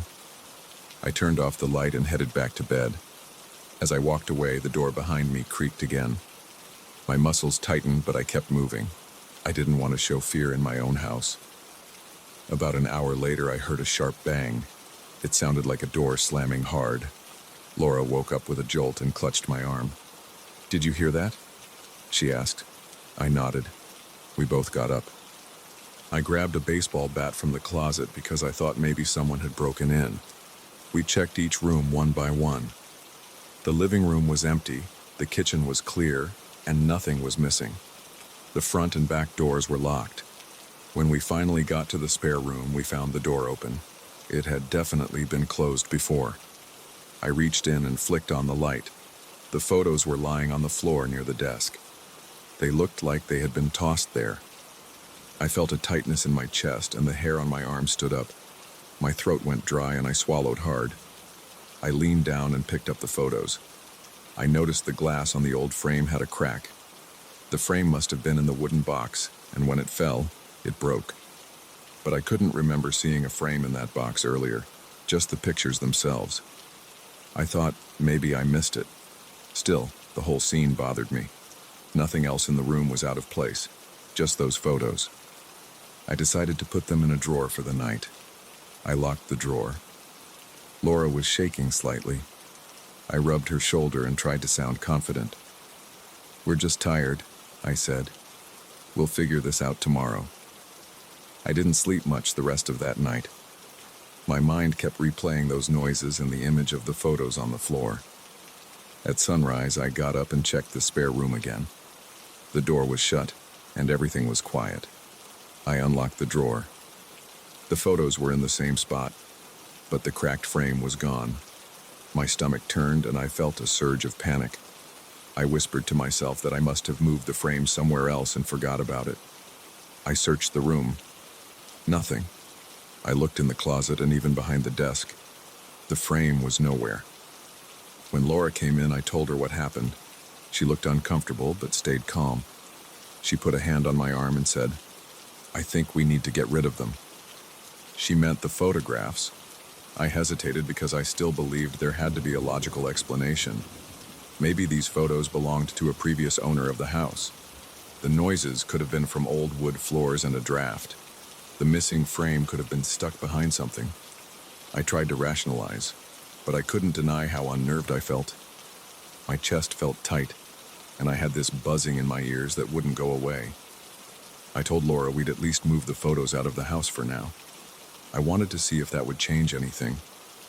I didn't plan on throwing them away right away, but I needed to see if the disturbances would stop. So I grabbed an old envelope, placed the photos inside, and took them out to the garage. I placed them in a wooden cabinet near the back. Then I locked the cabinet. I took a deep breath, and for the first time in days, I felt a bit of relief. Laura seemed calmer too. She suggested we get some fresh air and maybe go for a walk. We spent a couple of hours away from the house. When we returned, the atmosphere felt different. The air was lighter. There was no strange chill, and we heard no creaking or banging. That evening, for the first time all week, we slept peacefully. The next day went by without any incidents. I started to think that maybe the worst had passed. I was still confused about the photographs, but I decided not to question the calm. I focused on regular chores. I fixed a broken table leg, took out the trash, and even cooked dinner. Everything felt normal for 2 days. On the third day, I had a strange urge to check on the envelope in the garage. I don't know why I felt that way. I just wanted to see if the photos were still there. When I opened the cabinet, the envelope was in the same place, but it felt heavier. I peered inside and saw the 2 photos plus another small piece of paper. It looked like a receipt or a note, but the handwriting was faint. I squinted at it under the garage light. It listed some items: flour, sugar, coffee, and a date in the corner, June 14th, 1952. A wave of dread washed over me. I wasn't sure how that paper got there. I hadn't noticed it before. The words looked smudged and the paper smelled musty. I showed it to Laura. She rubbed her temples, looking worried. "Maybe you missed it before," she said, but neither of us sounded convinced. I slid the note back into the envelope and sealed it. I told her I wanted these things out of our possession completely. She nodded. We decided to drive to a nearby storage facility and rent a small unit. It felt ridiculous, but I didn't want to throw the photos in the trash. I thought maybe they belonged to some family out there, and I felt guilty just discarding them. So we paid for a small locker, and I placed the envelope inside. I locked it up and left. For the rest of that evening, I felt a tension lifting from my shoulders. I exhaled more easily, like I hadn't even realized I was holding in so much stress. We made dinner together, and the house felt normal again. No strange sounds, no cold spots, no door creaks. When we went to bed, I fell asleep immediately and slept through the night. Over the next week, nothing happened. No sightings, no noises. Laura looked healthier, and I felt more relaxed. After that calm week, I got curious again. I couldn't help it. I wanted answers about the woman in the photos. I figured if I understood who she was, I could rationalize what was going on. So I took a day off work, and I visited the local historical society. I brought a scanned copy of the photos on my phone.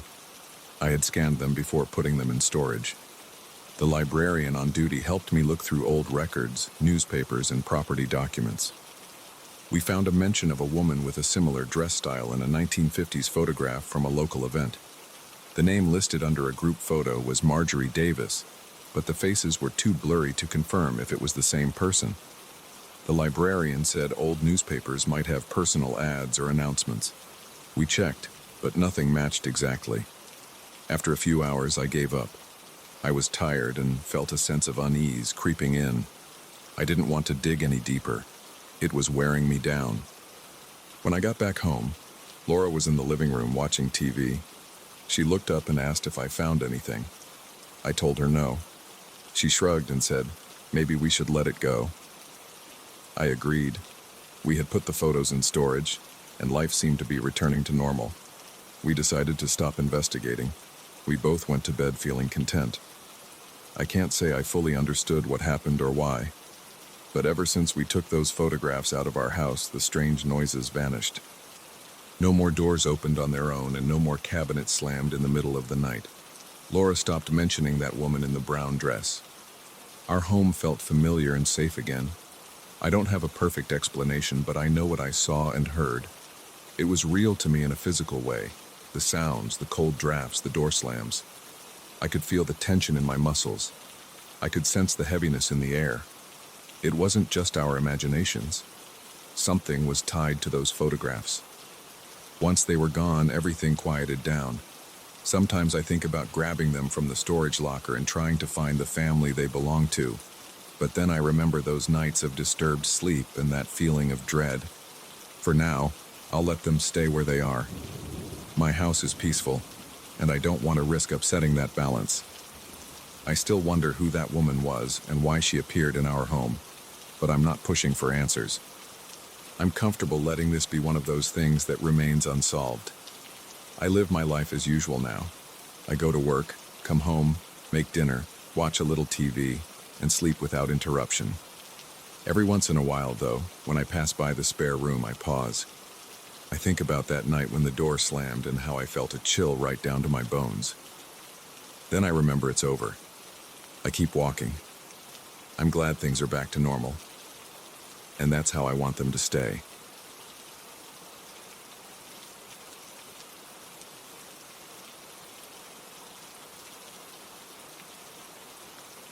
I'm not a superstitious guy, but I have to tell you about this bizarre thing that happened to me last fall.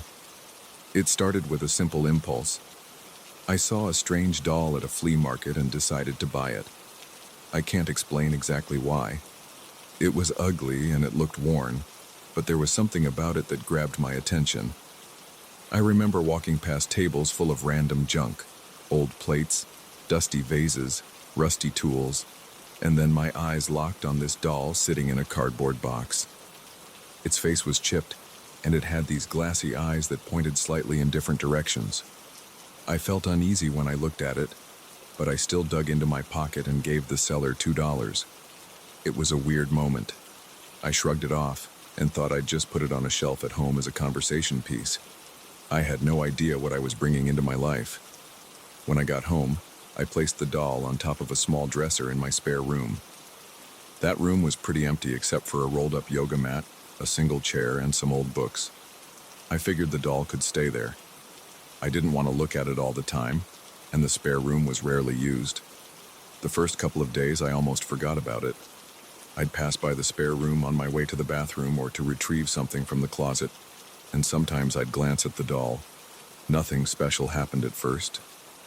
It was just there, leaning slightly to one side because its base wasn't even. Its paint was peeling off in places, and it had a faint smell of dust and mildew. I thought about wiping it down, but I never got around to it. Around the third day, I started feeling odd whenever I stepped into that spare room. The moment I crossed the threshold, I'd get a slight headache. It wasn't unbearable, just a dull ache at my temples. But it seemed to happen only in that room. I'd leave, walk into the hallway, and the headache would ease up. I tried to ignore it. I told myself the room was stuffy, or maybe I needed more water. But as the days passed, the headaches got worse. They turned into this throbbing pain that pulsed across my forehead. It only happened in the spare room, and I found myself avoiding going in there unless it was absolutely necessary. I also started feeling a tightness in my chest whenever I stood near the doll. It felt like I was anxious for no reason. My heart would pound and my palms would get sweaty. I'd step out of the room and I'd feel normal again. One night, I was lying in bed trying to fall asleep. I heard a soft tapping sound, like a light knock against wood. My bedroom is next to the spare room, so I assumed maybe a window was loose or a tree branch was hitting the wall. I got up, slipped on some sweatpants, and walked into the hallway. The tapping stopped the second I approached the spare room door. I peeked inside. Everything was in place. The chair was still. The yoga mat was in the corner, and the doll was on the dresser. I walked up to the window. It was closed tight. No branches were near it. I shrugged and went back to bed, feeling a strange tension in my shoulders. My mind drifted to the doll, but I tried to push that thought away. I turned on some music at a low volume and eventually fell asleep. The next morning, I stepped into the spare room to open the window. The air felt heavy, like it was thick and stale. The moment I got closer to the doll, a jolt of pain shot through my head. It was sudden and sharp, causing me to stagger. My eyes watered, and I had to steady myself against the dresser. Then I heard a faint scraping noise. It sounded like something sliding across wood. I looked around and couldn't see anything moving. I tilted my head trying to figure out the source of that scraping sound, but it went silent. I glanced at the doll, and its left arm looked like it was at a slightly different angle than before. I told myself I was imagining things. Maybe I had bumped the dresser. I decided to move the doll to the closet, thinking maybe it was just creeping me out in that corner. When I picked it up, I noticed how cold and rough the surface felt. The face paint had a dull shine, and there was a thin crack running along its neck. It gave me the chills.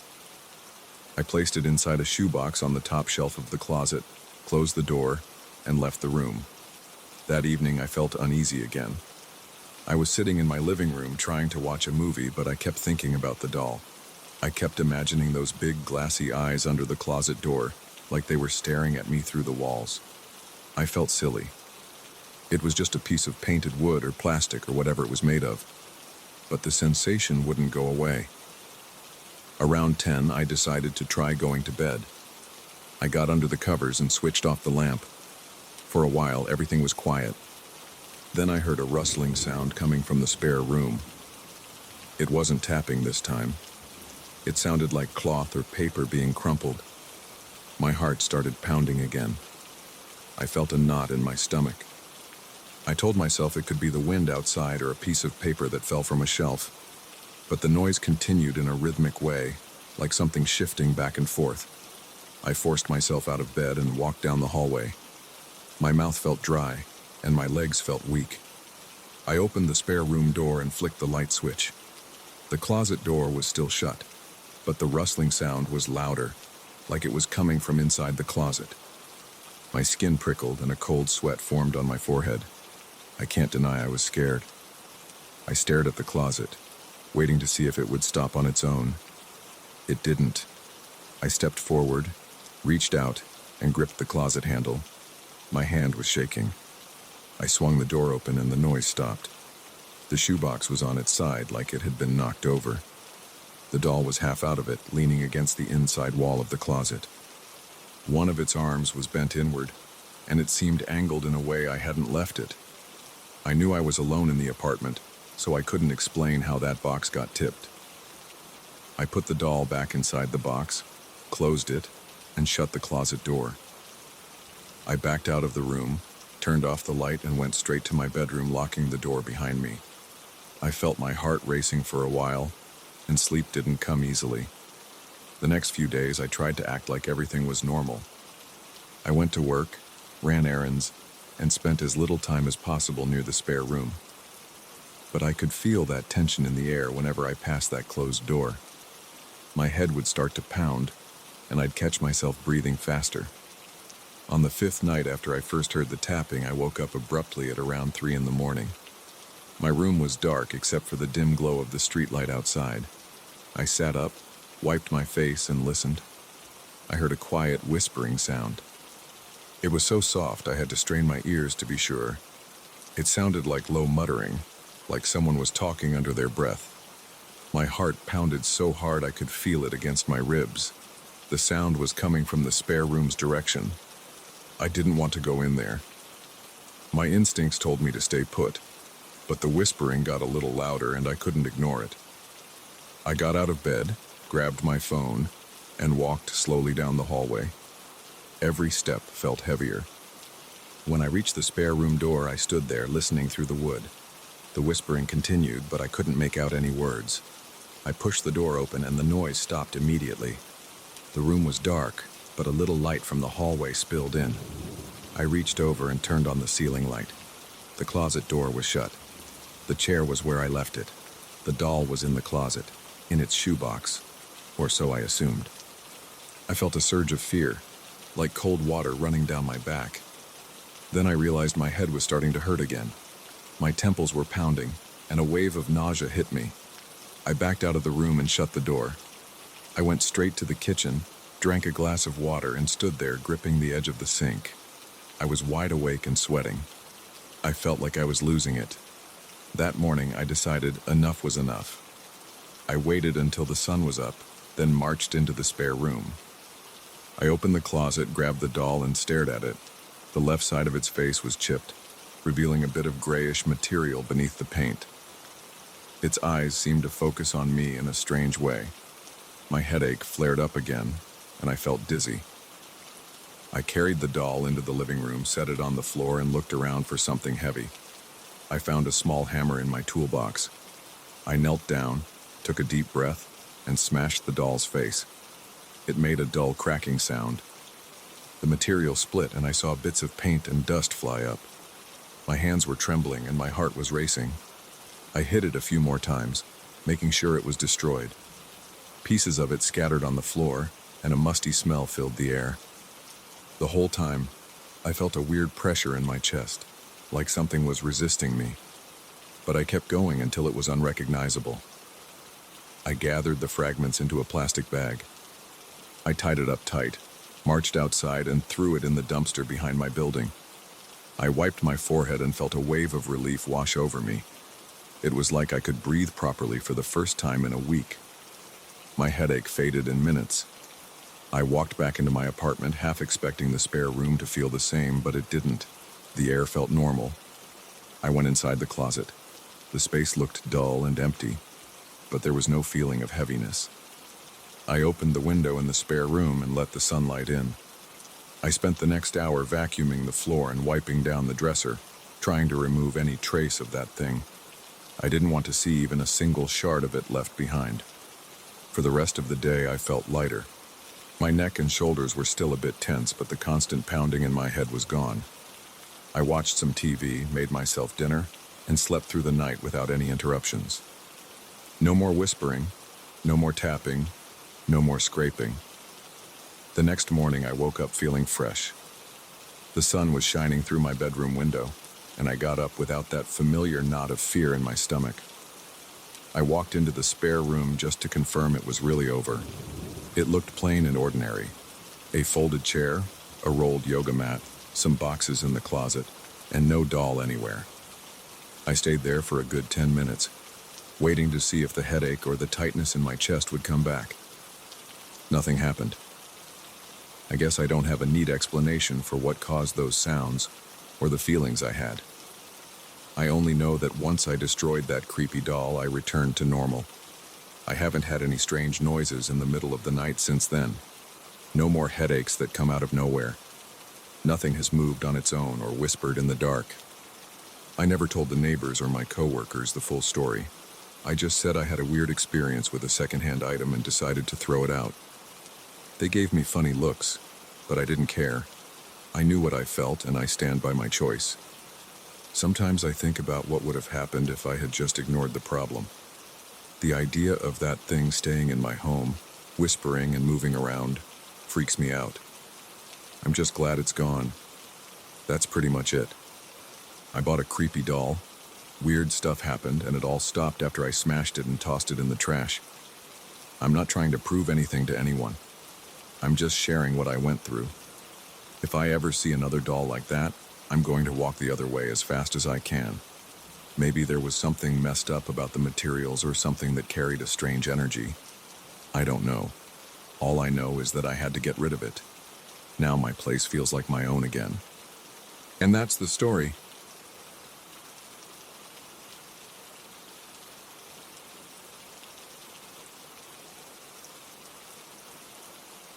I'll be direct. I never believed in odd coincidences or hidden forces until a week ago. That's when I brought home a porcelain ballerina doll my grandfather left me. My grandfather had been a serious collector of porcelain figures all his life, and I always thought they were a bit creepy. But I never thought I'd have experiences like the ones I'm about to describe. I'm still not entirely sure what happened, but I know I don't want that doll in my life anymore. My grandfather passed away last year. When his attorney reached out to settle some of the estate details, I wasn't expecting to get anything beyond a small memento. Instead, I was told he'd left me one specific porcelain doll. It was a ballerina with delicate features, arms raised like she was in mid-pirouette, and a stiff tulle skirt that felt strange to the touch. I remember seeing it in his house when I was younger, but I'd never paid much attention to it. So when I got the call, I wasn't thrilled. Still, I felt obliged to accept it. A part of me thought it might be worth something, especially considering his entire collection was appraised at a high value. I drove to the lawyer's office on a Tuesday. The doll was in a padded box wrapped in layers of thick paper. I felt a weird chill when I opened it. Her painted eyes were too lifelike, and something about her face set me on edge. I brushed it off as my own nerves. I brought the doll home and placed it on a shelf in my living room. I didn't think much more about it. That first night was quiet. I went to bed without any problems. The next day, I was working from home. I do freelance design, so I spend a lot of time at my desk, which sits just a few feet from the living room. Sometime around noon, I heard a sudden bang from the next room. It sounded like my front door slammed shut. I got up and walked over, but the door was locked and closed tight. I checked the windows, thinking a draft might have blown something. Nothing was open. I looked around, shrugged it off, and went back to work. That evening, my nephew came over to help me troubleshoot my computer. He's in his 20s, so he's not a kid, but I still call him my nephew. While he was tinkering with some software, I went to the kitchen to grab us drinks. I heard him say, "Hey, did you just walk down the hallway?" I called back, "No, I've been in here." He walked over to the kitchen doorway, looked puzzled, and said, "I swear I heard footsteps." We both checked around. The apartment is small, and there's nowhere for anyone to hide. We found nothing. He shrugged it off, but he looked uneasy. I felt it too. My heart was pounding a bit, like I was bracing for something. But again, I didn't want to jump to conclusions. That night, I had my first nightmare. It wasn't anything elaborate. I just remember feeling trapped in some dark, narrow space. I woke up sweating, my chest tight, and I felt a prickle on the back of my neck. I got up to get water and spotted the doll on the shelf. The streetlight from outside lit up half of her face, and it almost looked like she was staring right at me. I felt a tightness in my stomach. I told myself it was silly, just an overactive imagination. Still, I couldn't shake the feeling. On Thursday, I had to leave for a few errands. When I got back, my apartment felt stuffy. I went to open a window. Just as I reached for the latch, I heard another door slam. This time, I was certain I closed all the doors before leaving. I dashed to the living room and saw that the closet door, which I'm sure was closed, was now wide open. I stood there for a moment, heart pounding. Then the door wobbled and slammed itself shut right in front of me. There was no draft in the room. There was no wind. I didn't see any reason for that door to move on its own. My hands felt clammy. I stood there trying to keep my breathing steady, and I decided to check inside the closet. Nothing was out of place. Nothing fell off the shelves. Everything was exactly where I'd left it. After that, I started feeling uneasy around the doll. I didn't want to touch it or move it, but the more I tried to ignore it, the more I felt it was watching me. I tried focusing on my work, but every so often I'd catch myself glancing at it. I'd feel my heart rate spike for a moment. I'd hear the faintest sound, like a gentle scrape or a soft click, and I'd look at the doll, wondering if it had shifted. Of course, it looked the same as always, but I couldn't relax. By Friday, my nightmares were getting worse. I was waking up 2 or 3 times a night, gasping for air, sometimes convinced I'd heard somebody whispering my name. I'd jump out of bed and check the rooms. Nothing was there. My body felt tense all day. I was losing focus on my projects, and I could barely keep my eyes open in the afternoon. Every time I dozed off, I'd jolt awake, thinking I heard a door slam or the faint sound of porcelain tapping on a hard surface. That evening, I invited a friend over. I didn't mention the doll at first. I just said I was feeling cooped up. We sat in the living room talking about normal stuff, work, weekend plans, that sort of thing. But then, while I was in mid-sentence, the hallway door slammed shut. My friend froze. We both stared at each other. I tried to make light of it. I said, "It's probably just a loose hinge." I knew it wasn't. My friend looked at me concerned. He said, "You need to check that out."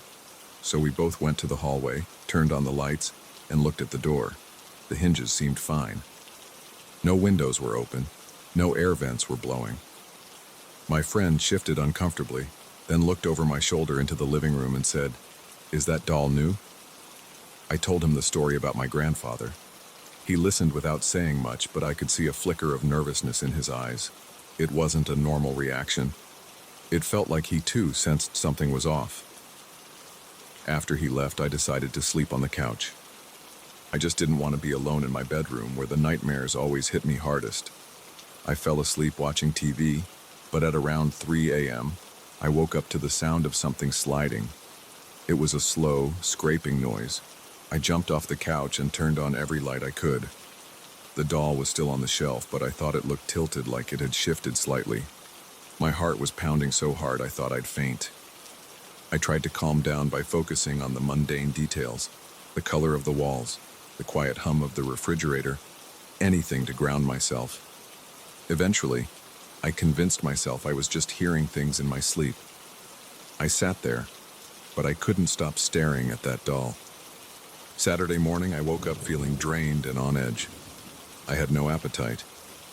My mind was fixated on the doll and the weird activity in my apartment.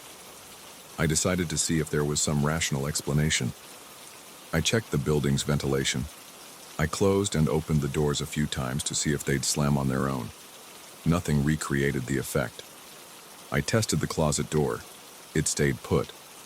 Then I felt stupid, standing there with my pulse racing, as if I was doing a ghost hunt. But the stress was too much.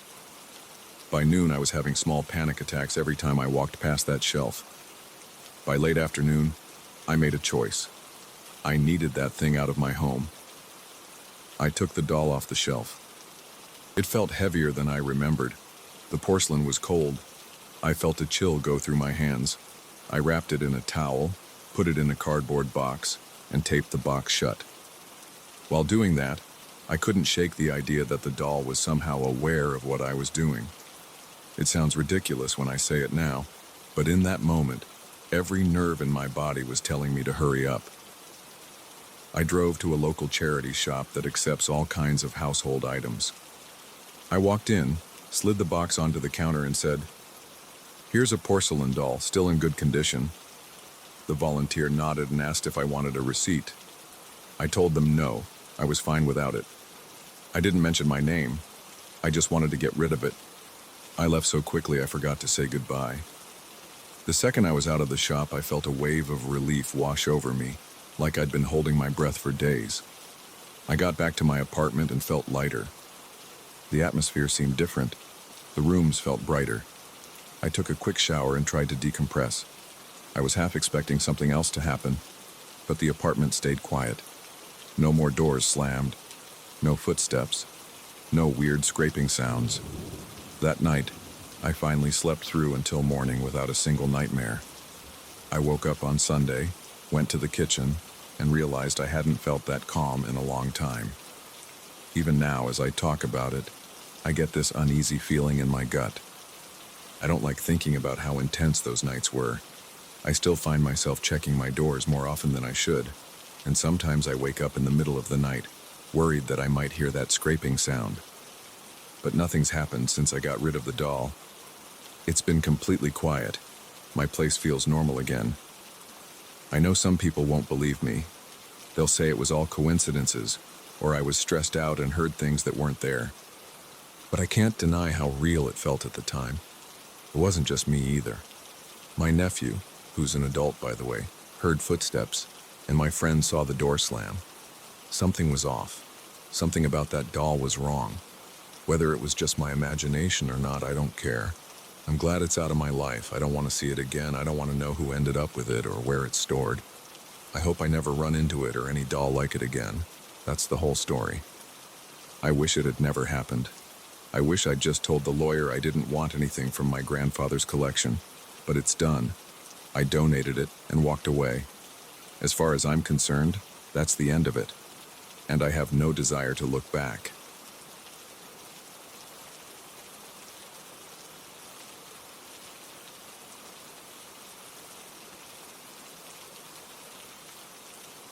I never expected an apartment lease to make me feel this tense. I saw the ad online, drove over, and checked the place out.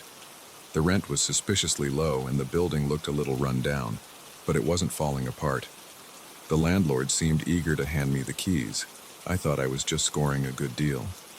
I moved in with a small U-Haul truck, carried everything inside, and figured my only worry would be some leaky pipes, or maybe the old wiring. I was wrong. I'm a 30-year-old guy who's lived on his own for a while. I've rented before, but always in standard buildings with regular issues like noisy neighbors or slow drains.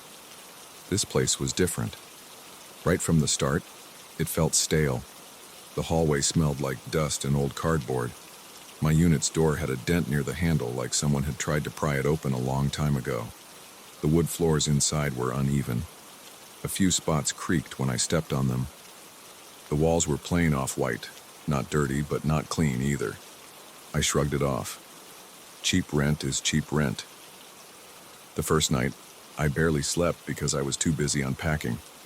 I set up my bed, placed a lamp on the floor because I didn't have a nightstand yet, and tried to drift off. Around midnight, I heard a scratch on the bedroom door. I thought maybe it was the wind in the hallway or some loose fixture. The door was shut, and I had locked it out of habit.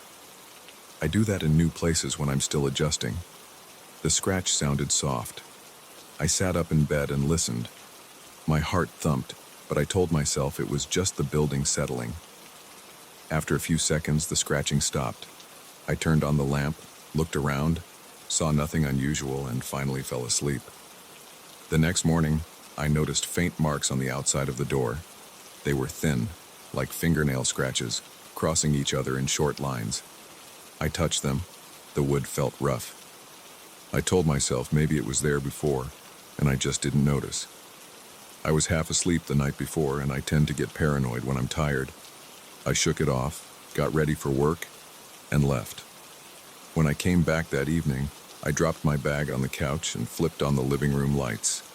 The overhead bulbs flickered a little before staying on. The rest of the night was quiet. I made dinner, watched a little TV, and then headed to bed. I locked the bedroom door again. I'm not sure why. It just felt right. It's not like there's anyone else in the apartment. I didn't even hear footsteps in the hallway. This building felt dead most of the time. Around 3 in the morning, I snapped awake. The room was dark, except for a hint of yellow light from the street lamp outside. I looked at the bedroom door. It was still shut. Then I heard a slow, rasping sound. It didn't sound like a squeak or a pop. It sounded like a heavy cloth dragging along wood. My skin started to tingle. I slid out of bed and took a few steps. The floor was cold under my feet. I listened. The sound stopped. Everything was quiet again. My heart was pounding so hard I could hear it in my ears. I waited a minute, then stepped closer to the door. I thought about opening it, but I couldn't move. My chest felt tight. Eventually, I sat back on the bed and stared at the door until I was too tired to stay awake. In the morning, I saw the door was still locked. I almost laughed at how jumpy I was. But then I checked the outside again and saw fresh scratch marks. They were longer and more pronounced. Tiny splinters stuck out. They weren't there when I left for work the previous morning. I took my phone and snapped some photos. My hand was shaking a bit, but I managed to get clear shots. The thought of someone trying to scratch their way in while I was asleep made my stomach twist. I decided to mention it to the landlord. I called him, told him about the door damage, and asked if there was an issue with break-ins. He sounded calm and said, "It's an old building. Sometimes the wood warps. I'll send someone to check it out." I asked about previous tenants. He just repeated that it's an old place and that I shouldn't worry. He said he'd have a handyman come by next week. That wasn't very comforting. That night, I locked the door again. This time I pushed a small dresser against it. It's just something I do for peace of mind when I feel uneasy.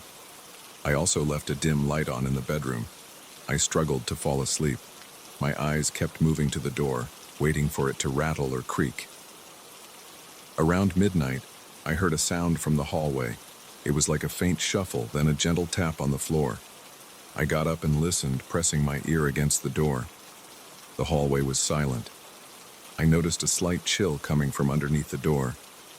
My feet got cold. The air felt heavier than usual. I wanted to yank the door open and see if anybody was there, but I was too afraid of what I might see. My breathing got faster. My pulse felt like it was pulsing in my neck. After a few minutes, I decided to go back to bed. I was wide awake, but I didn't see a reason to force myself into a confrontation. The next morning, I woke up and found the dresser moved about an inch away from the door. The door itself was wide open. The lock was still in the locked position, which made no sense to me. I stood there in my pajamas staring at the door. It was locked, but the door was open. I rubbed my eyes, trying to see if I was imagining it. I took a few steps forward and touched the doorknob. The latch was extended like it was trying to hold the door shut, but something forced it open anyway. My thoughts raced. Was there a hidden mechanism? Did the landlord have a key? But how would he push aside the dresser without making any noise? I tried to replay the night in my head. I didn't hear anything that sounded like heavy movement. I felt a cold sweat forming on my forehead. My mouth was dry. I checked the hallway. It was empty. The corridor looked dim, with that single overhead bulb flickering. The worn carpet was quiet under my feet. There were no footprints, no dirt tracks, nothing. Just the same old corridor. When I got back inside, I closed the door and tested the lock. It clicked just fine. Then I tested the bedroom door the same way. Everything seemed normal. I got ready for work with a knot in my gut. Over the next few days, I tried to ignore it. I used extra locks on the apartment's main door. I even put a rubber wedge under my bedroom door. But every morning I'd find the door at least partly open, and sometimes the wedge was on the other side of the room. My heart raced every time I saw it. I started losing sleep. I called the landlord again, told him something strange was going on. He said, "It's an old place. Maybe the floors are uneven, or the door frames are shifting." I didn't buy that explanation, but he offered no real solution. My friend said I should set up a camera, so I did. I bought a cheap motion-activated camera and placed it on top of a bookcase facing the bedroom door. I wanted evidence. That night I locked the bedroom door, shoved the dresser against it, put the rubber wedge underneath and tested the camera. The little green LED blinked. I left a small lamp on because I didn't want total darkness. My chest felt tight with anticipation. I lay in bed fully clothed in case I needed to jump up. I tried to keep my eyes open, but I eventually drifted off. It must have been 2 or 3 in the morning when I woke up to the sound of slow scraping. The noise was coming from the other side of the door again. My heart pounded against my ribs. I listened. There was a faint creak, like the dresser shifting. My entire body went tense. I wanted to yell, "Who's there?" But the words wouldn't come out. I just stared at the door, waiting. The noise stopped. I couldn't hear any footsteps. After a few minutes, I forced myself out of bed, flicked on the overhead light, and walked to the camera. The green LED was still blinking. The dresser was still in place. The wedge was on the floor. The door looked locked. I thought maybe I imagined the sound. I turned the camera off, rewound the footage, and played it back. I saw my bed in the bottom left corner. I saw the dresser and the door. Everything was still. But around 2:47 a.m., the dresser seemed to rock slightly, and then the camera feed got fuzzy. The picture turned into static for a second. When it cleared, the dresser was still rocking a bit, and then everything stayed quiet. I didn't see a person. I didn't see a hand or a shadow. It was like something invisible was shaking the dresser. My hands started trembling, and I felt a prickly sensation on my scalp. I could almost feel the hairs on my neck standing up. By the time morning came, I was exhausted. I left the apartment and headed to work, but my mind was stuck on that footage. The building's hallway felt colder than usual when I stepped outside. My breath caught in my throat. I thought about calling the police, but I had no concrete proof of a crime. There was no visible intruder, no forced entry, just weird scratches and a door that wouldn't stay locked. I decided to ask the neighbor across the hall if they had noticed anything strange.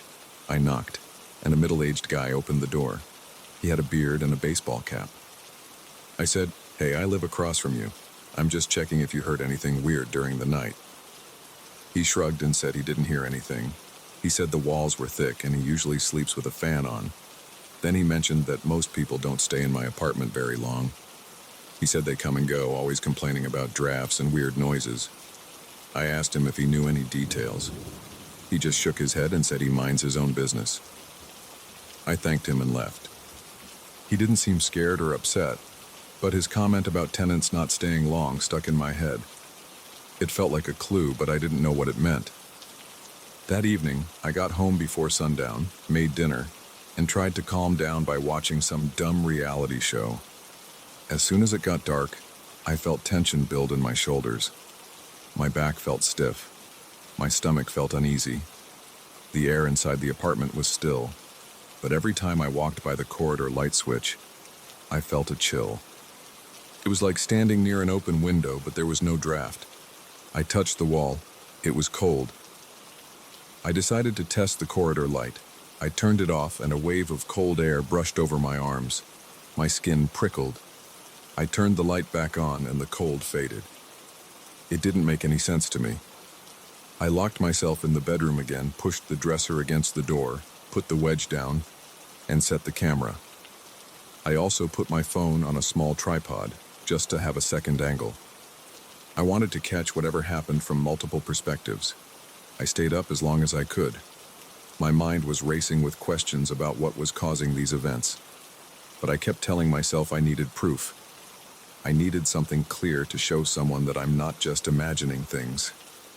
Around 1:30 a.m., the lamp started flickering. It wasn't the overhead light, just the lamp on my nightstand.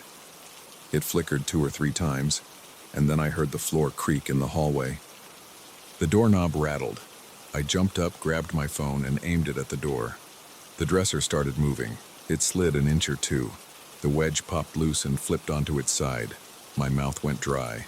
My breathing got rapid. I tried to steady my phone, but my hands were shaking. The lamp flickered again. The doorknob stopped rattling. I heard a soft thud against the door, like a gentle knock from the other side. Then everything was quiet. I sat there on the edge of the bed, phone still pointing at the door, waiting for something else to happen. My chest felt tight. My heart was beating so hard it hurt. Sweat dripped down the back of my neck. After several minutes, I inched toward the dresser. My arms felt heavy. I put my phone down for a second, braced my hands against the dresser, and held my breath. I listened. Nothing. I leaned in and placed my ear against the door. The wood felt ice cold. My ear stung from the chill. I heard a very low vibration, like someone humming quietly, but it wasn't a melody, more like a muffled resonance. I jerked my head back, not sure if I heard it or if my ears were messing with me. I slid the dresser a bit and cracked the door open. The hallway was dark. I couldn't see any shape or shadow. The overhead light in the corridor was out again. I felt a rush of cold against my face. My eyes watered. I pushed the dresser back, locked the door, and sat there until morning. When the sun finally rose, I checked my phone footage. The dresser clearly moved about 2 inches on its own. There was no visible force pulling or pushing it. The doorknob turned slightly, just enough to see it wiggle. Then the wedge on the floor popped free and landed with a small bounce. I watched it 3 times. My stomach churned with anxiety. I had the proof, but I had no idea what to do with it. I wondered if I should show the landlord or post it online. I felt silly, like no one would believe me anyway. Maybe they'd think I staged it. I decided to take the day off work. I needed some rest, and I needed time to think. I left the apartment around 9 a.m. and went for a drive. It felt good to be out of that building. My head cleared a bit, and I grabbed a coffee, sat in my car, and replayed the video. My gut still twisted when I watched it. The rational side of me wanted to say it was just the building settling or some mechanical issue with the door, but the wedge flipping onto its side? That wasn't normal. By late afternoon, I still didn't want to go back, but I had no place else to sleep.